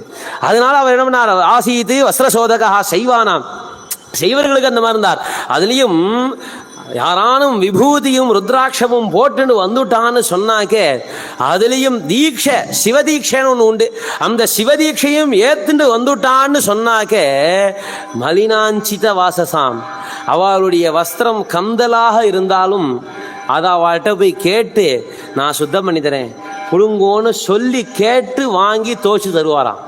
அவன் வாழ்கிட்ட வரணுங்கிறது இல்லையா, அதை பார்த்துட்டாருன்னா வருமா. யாரானும் விபூதிட்டு ருத்ராட்சம் மட்டும் அப்படி போறான்னு சொன்னா அவள் பரமேஸ்வரன் மாதிரி தான். யாரானும் ஒரு சிவபக்தா நல்லா பலன்னு வேட்டி கட்டின்னு பார்த்துருக்கோ, அது கிடையவே கிடையாது. அந்த சிவ கூட்டத்துக்குள்ளே போய் பார்த்தேன்னா, ஆனால் கூட்டத்துக்குள்ளே போயிட்டு வெளில வரும்போது நீங்கள் என்னதான் வெள்ளைன்னு கட்டின்னு போனாலும் வரைச்சே அழுக்காயிடும்னு வச்சுக்கோங்களேன். அந்த மாதிரி கூட்டம் தான். மொத்த விபூதியும் வஸ்திரத்தில் இறங்கிடும். அப்போ அந்த விபூதி இறங்கி நம்ம வஸ்திரம் கட்டிக்கும் போதே அதை தோச்சாதான் வெளுக்கும். வெறும் நினச்சி நீங்கள் கட்டிட்டேன்னு சொன்னாக்க அது அதோட கலரில் தான் இருக்கும், விபூதி மாதிரியே தான் இருக்கும். அதுவும் பஸ்மோத்தொழி சர்வாங்கன்னு சொல்லி அந்த பஸ்மம் வேற கீழே விழக்கூடாதுன்னு வேற வஸ்திரத்திலேயே வேற பிடிச்சின்றுவா. சிவபக்தாலாம் பார்த்தேன்னா ஒன்று மேல் நோக்கி இட்டுருவா, இல்லை அப்படின்னு சொன்னாக்க கீழே வஸ்திரத்தை வச்சு என்ன இட்டு வஸ்திரத்திலேயே தடவின்றுவா. அந்த விபூதி கீழே விழக்கூடாதுங்கிறதுனால. அதனால பார்த்தெல்லாம் சிவபக்தாளுடைய வஸ்திரம் வெளுப்பாக இருக்காது, துவச்சி போட்டிருந்தால் தவிர. அப்படி சிவபக்தாள் போகும்போது அது அழுக்கா இருக்கே அப்படின்னு இவருடைய மனசுக்கு தோணுமா. அதை நம்ம தோச்சி வைப்போமே, அவள் அவசரமாக போயிட்டு இருப்பா, அடுத்த சிவனை தரிசனம் பண்ணோன்னு அவளுக்கு இந்த வேட்டி மேலாம் கவலை கிடையாது. இருந்தாலும் இவர் போய் கூப்பிட்டு நான் அதை தோச்சி தந்துடுறேனே, நான் உங்களுக்கு சௌரியமாக அதை கொடுத்துட்றேனே சொல்லி போய் கேட்டு வாங்கி பண்ணுவாளாம். வசதாம் சேவிதும் நித்யம் காஞ்சிபுரமுபேயுஷாம் ஆசன் வாசாம்சி சுத்தானி பக்தியா தஸ்ய மனோ யதா. அதனால என்னாச்சா, யாரெல்லாம் சிவனை தரிசனம் பண்ணோன்னு காஞ்சிபுரம் வராளோ அத்தனை பேருடைய வேஷ்டியும் வெள்ளவெளியேன்னு ஆயிடுறதான் இவருடைய மனசு மாதிரியே. அத்தனை பேரதையும் தோச்சு கொடுத்துருவாங்க. இது என்னன்னா, யாரெல்லாம் இவரா போய் கேட்டு பண்றாளோ, யாரெல்லாம் சிவபக்தாளா இருக்காளோ அவள்கிட்டெல்லாம் இவர் பணம் வாங்கிக்கிறது இல்லை, இவருடைய தொழில் தான். ஆனால் சிவனை தரிசனம் பண்ணுறதுக்குன்னு காஞ்சிபுரம் வந்தவாளுக்கு இவர் ஒருத்தருக்கு வாங்கி இவர் யாருக்கு தோச்சு தராரோ அவள்கிட்ட அவர் பணம் வாங்கிக்கிறதே கிடையாது. ஏன்னா அவளாக வந்து கொடுத்தான்னா அது தொழில், அவளுடைய தொழிலையும் கேன்வாஸ் பண்ண மாட்டாராம். யாரான நம்ம டாக்டர் வந்து நான் டாக்டரை படிச்சிருக்கேன், நான் உங்களுக்கு வந்து மருந்து பார்க்குறேன்னு வந்து கதவை தட்டுறாரா? இல்லையே. வியாதி வந்தால் தானாக போகிறோம் இல்லையா? அந்த மாதிரி தானே எல்லா தொழிலும். எதுக்கு கேன்வாஸ் பண்ணோம்? அவனுக்கு தேவைன்னா வரப்போறா. அப்போது அந்த தொழிலையும் நான் வந்து பண்ணுறேன்னு கேட்காம அந்த தொழிலில் ஒரு கௌரவம், என் தொழிலுக்கும் ஒரு பெருமை இருக்குது. அவன் வந்தான்னா நான் பண்ணித்தரேன். ஆனால் சிவபக்தாட்ட அதை பார்க்க மாட்டாராம். அப்போ ஏன் பார்க்கலன்னா, அது தொழிலுக்கு கேன்வாசிங் இல்லை, அதனால் பணம் வாங்க மாட்டேன். அது தொண்டு செய்கிறதுக்கு நம்மளா போய் கேட்கலாம், அதுக்கு பணம் வாங்கிக்காமல் தாராளமாக செய்யலாம் அப்படின்னு போய் கேட்டு பண்ணுவாளாம். அதனால் காஞ்சிபுரத்துக்கு வரக்கூடிய சிவபக்தால் அத்தனை பேருக்கும் வெள்ளேன்னு ஆயிடுறதான் வஸ்திரம் எல்லாம் அப்படியே பலன்னு கட்டிட்டு போகிறாலாம். அவருடைய மனசு மாதிரியே வெளுத்து போயிடுதுன்னார். நைவாதத்தே பிருதிம் தேப்யா ரஜகான்வயசம்பவா ஆலோக்கிய வசனம் தூரே சைவானாம் கச்சரம் ஸ்வயம் பிருதிம் நைவாதத்தே. நாதத்தேன்னு போட்டிருந்தா கூட போறோம், ஆனா ஏவகாரத்தோட சேர்த்து போறார். நைவாதத்தே இவரா கேட்க மாட்டார், வஸ்திரத்தை புழிஞ்சு கொடுத்துருவார். அவளா என்னதான் இருந்தாலும் ஓன் தொழில் இந்த செலவு தொழில் தானப்பா, அந்த தொழிலுக்குன்னு ஒரு தர்மம் இருக்கு, நீ பணம் வாங்கிக்கோன்னு அவளா ஆசைப்பட்டு கொடுத்தாலும் வாங்க மாட்டாராம். அதனால ஏவகாரம் போட்டு சொல்றார், நெய்வாதத்தே பிருதிம் தேப்யா. அவளா கொடுத்தாலும் வாங்க மாட்டேன், இது என்னுடைய தொண்டு தான் முழுசாங்கிற தைரியத்தோட பண்ணிட்டு இருக்காரு இவருடைய காரியத்தை. இப்படி 32 வருஷங்கள் ஆயிடுத்து, போயிட்டே இருக்கு. துவாத்ரிம்சத் வத்சரம். எப்படி 32 அறங்களை காஞ்சிபுரத்தில் காமாட்சி காப்பாற்றுறாளோ, அதை ஸ்தாபிச்சாலோ. நம்மளுடைய பங்காரு காமாட்சி நம்ம இங்கே பார்த்துட்டு இருக்கோம். இங்கேருந்து காஞ்சிபுரம் போக வேண்டி இருக்க இந்த தேவி கேட்டாள் இல்லையா, ஒரு வரம் கேட்டா, நான் இருக்கக்கூடிய ஸ்தானமாக இருக்கிற இந்த காஞ்சிபுரத்திலேன்னு கேட்டா. பங்காரு காமாட்சி இங்கே வந்ததுனால தஞ்சாவூர்காராளுக்கும் அந்த பலன் கிடச்சி போச்சு. ஏன்னா இது காமாட்சி இருக்கக்கூடிய ஸ்தானமாக மாறினதுனால இங்கே வந்துட்டோமே, ஆனா தஞ்சாவூருக்கு வந்துட்டோமே, அதுவும் மேல வீதிக்கு வந்துட்டோமே, ஆனா நம்ம பாபம் பண்ணாலும் புண்ணிய கணக்கிலேயே போகும். அப்பேற்பட்ட கருணாமூர்த்தியாக நம்மளுடைய ராஜாக்கள்லாம் காஞ்சி காமகோட்டை பீட்டாதீஸ்வரால்கிட்ட, காமாட்சி இங்கே இருக்கட்டுமே, நீங்கள் வேணா கும்பகோணம் வைங்களேன். அவள் காஞ்சிபுரத்துலேருந்து படையெடுப்பும் போது காமாட்சியை காப்பாற்றுறதுக்காக கொண்டு வந்தா. மொத்தமும் சொர்ணம் அம்பாள். அவளை காப்பாற்றணுமேனு சொல்லிட்டு அங்கேருந்து அழைச்சின்னு வந்தா. இவா கும்பகோணத்துக்கு கேம்புக்கு போகிறேன்னா பெரியவா. அதுக்கப்புறம் தான் அது கும்பகோணத்துலேயே பல வருஷம் இருக்கிற மாதிரி இருந்தது. அப்போது இங்கே காமாட்சியை இங்கே அழைச்சின்னு வரும்போது தான் ஏகாம்பரநாதர்கிட்டேருந்து காமாட்சியை பிரித்து அழைச்சின்னு வருவோமேங்கிற வருத்தத்தில் காஞ்சி காமகோட்டி மூலாம் நாய சர்வகிய பீட்டத்தினுடைய 62வது ஆச்சாரியாளாக இருந்தவர். கும்பகோணத்தில் இருக்கிற 3 பிருந்தாவனத்தில் முதல் பிருந்தாவனம், 62வது தெக்க கோடியில் இருக்கக்கூடியதான பிருந்தாவனம், 62வது பீட்டாதிபதியாக இருக்கக்கூடியவர் காமாட்சியினுடைய உணர்வை அஷ்டபதியாக எழுதினார். சிவகீதி மாலான்னு காமாட்சி அஷ்டபதி, காமாட்சி கல்யாணத்துக்கு அஷ்டபதி எழுதினார் பெரியவா. ஆஹா, பிரிச்சு அழைச்சின்னு வந்துட்டோமே ஏகாமநாசட்டேருந்து, அவ எப்படி பிரியாமல் இருக்கணும்னு ஆலிங்கனம் பண்ணிட்டு ஒரு மூர்த்தியை நம்ம போய் அழைச்சின்னு வந்துட்டோமேன்னு அந்த விரக தாபத்தை தான் அனுபவிச்சு, நம்ம தானே அழைச்சின்னு வந்தோம்னா அவர் அனுபவிச்சு எழுதின கிரந்தம் சிவகீதி மாலாங்கிற கிரந்தம். அப்படி பக்தியோட இருந்த ஆச்சாரியாள்கிட்டேருந்து நமக்காக தஞ்சாவூருக்காக பெரியவா அனுகிரக பாஷணம் பண்ணும்போதே சொன்னான், தஞ்சாவூரில் நீங்கள்லாம் பண்ண புண்ணியம்னார், நீங்கள்லாம் பண்ண பாக்கியத்தினால பங்காரு காமாட்சி இங்கே இருக்காருன்னா இங்கே வந்தபோது பெரியவா. அது வாஸ்தவமான உண்மை. அப்போ நமக்கும் அந்த புண்ணியத்தை கொடுத்துட்டு இருக்கா இங்கே. அப்படி 32 தர்மத்தை காப்பாத்துறா தேவி. அதே மாதிரி இவருக்கு 32 வருஷம் ஆச்சு இந்த சிறுத்தொண்ட நாயனார் இதே மாதிரி காரியம் பண்ணிட்டு. பரமேஸ்வரன் நினைச்சார் இவருடைய பெருமையை உலகுக்கு காட்டணும்னு நினைச்சு தான் இறங்கி வந்தார் கீழே.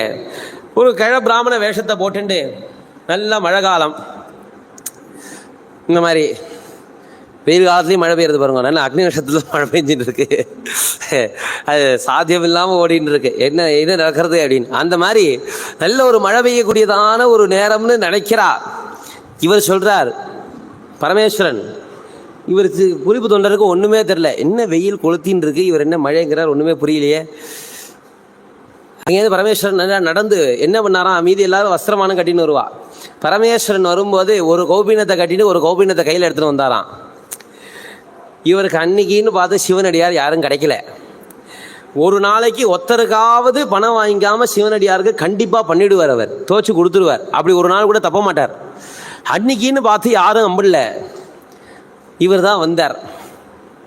அவர்கிட்ட போய் உங்களுடைய வஸ்திரத்தை கொடுங்க, நான் சோதனை பண்ணி தரேன்னார். அவர் கௌபீனத்தை எடுத்து இதையா சோதனை பண்ணி தர போகிறேன்னார். வஸ்திரம் அங்க வஸ்திரமான இருந்தாலும் பரவாயில்ல, ஒரு துண்டா இருந்தாலும் பரவாயில்ல, அதுவும் இல்லை, வெறும் கௌபீனம் தான். பரவாயில்ல, நான் சைவாளுக்கு நான் ஹிதம் பண்ணுவேன், நீங்கள் கொடுங்கோ. பரமேஸ்வரன் அதுக்கு மேலே என்கிட்ட இருக்கிறது 2, அதுவும் மாற்றிக்கிறதுக்கு இதுதான் இருக்கு, நீ கான் அடிச்சுட்டியானா சிரமம், அதனால் வேண்டாமே, நான் பாட்டில் என் வேலையை பார்க்குறேன், நீ பாட்டில் உன் வேலையை பாரு, வேண்டாமே. அதுவும் இல்லாமல் இருக்க முடியும் அவரால், இல்லையா? பிக்ஷாண்டார் கோலத்தில் சுவாமி வரும்போது என்ன, அவருக்கு என்ன திகம்பரர்னு லோகத்தையே உடையாக தரிச்சுட்டு இருக்கக்கூடியவருக்கு இது தேவையான்னு எல்லாத்துக்கும் அந்தரியாமையாக இருக்கக்கூடியவர் அவர் தான். இதனால் அப்பா இருக்கிறதே ஒன்று தான், நான் இதை கொடுத்துட்டு என்னால்தான் நான் அவ்வளவு தூரம் அவருக்கு வஸ்திரத்து மேலே ஆசை இருந்ததே. ஆனால் நல்ல பெரிய வஸ்திரமாக 10 கட்டின்னு வர, இல்லையா? அவருக்கு வஸ்திரத்து மேலேயோ அபிலாஷையே இல்லை, கட்டின்னு இருக்கிறதோ கௌபீனம். ஆனாலும் அதில் எனக்கு ஒரு அபிலாஷை இருக்கிற மாதிரி ஒரு நாடகம். அவரை மாதிரி நடிக்கிறதுக்கு ஆளே கிடையாது லோகத்தில்.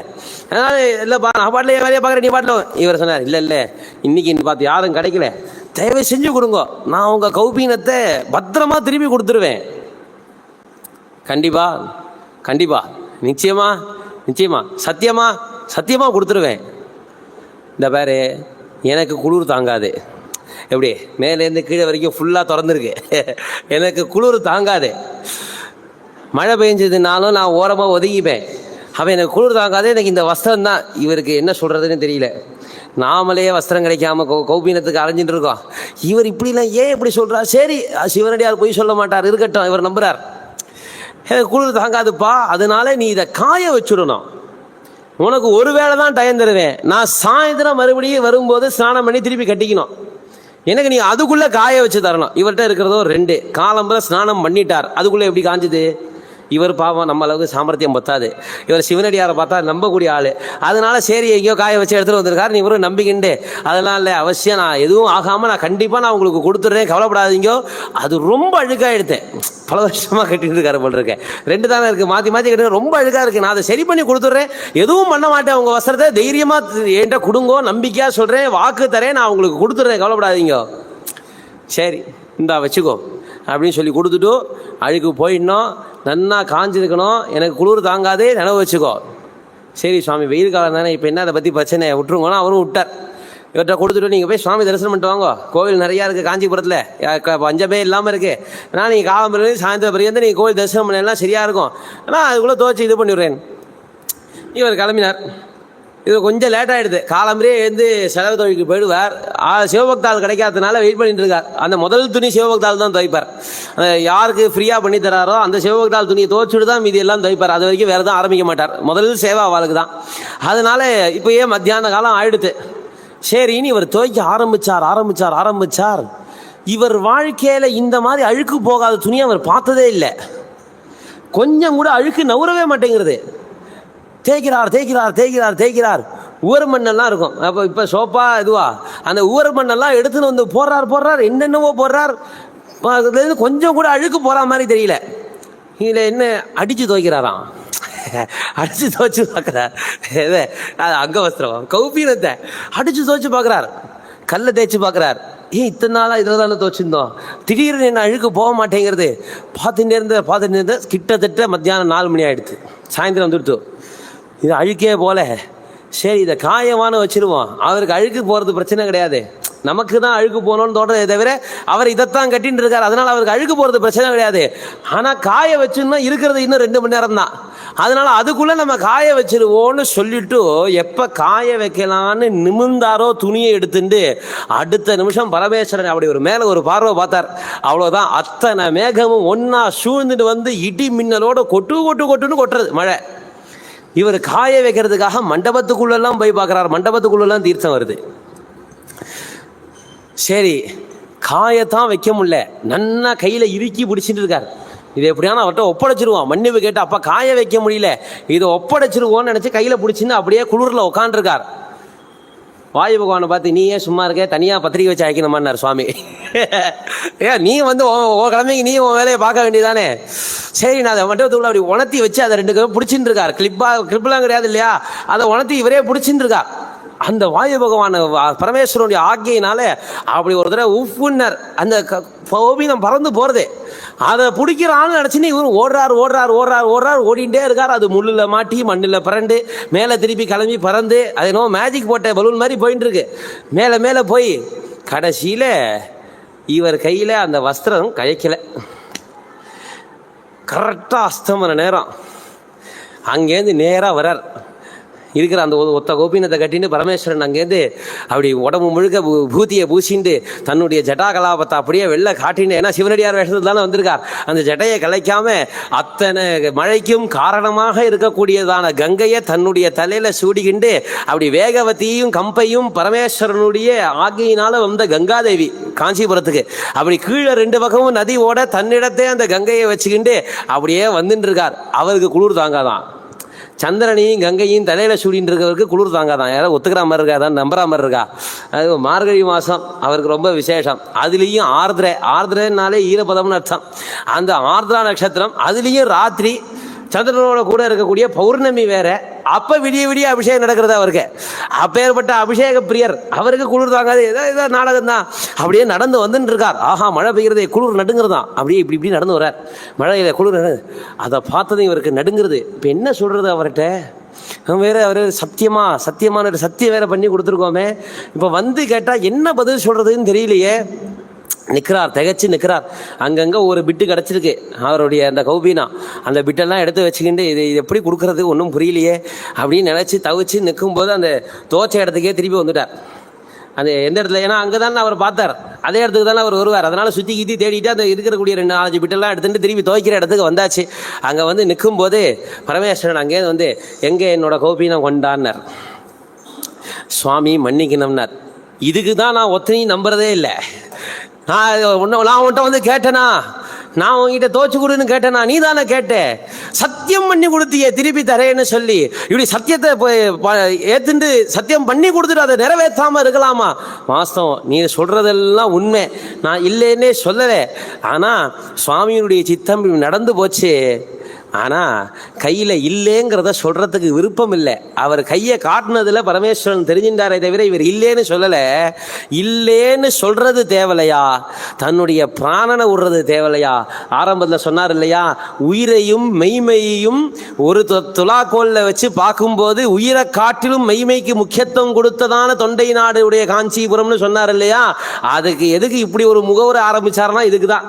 அவர் என்ன பண்ணுறார், இல்லைன்னு சொல்கிறது தேவலையா, நம்ம இல்லாமல் இருக்கிறது தேவையா?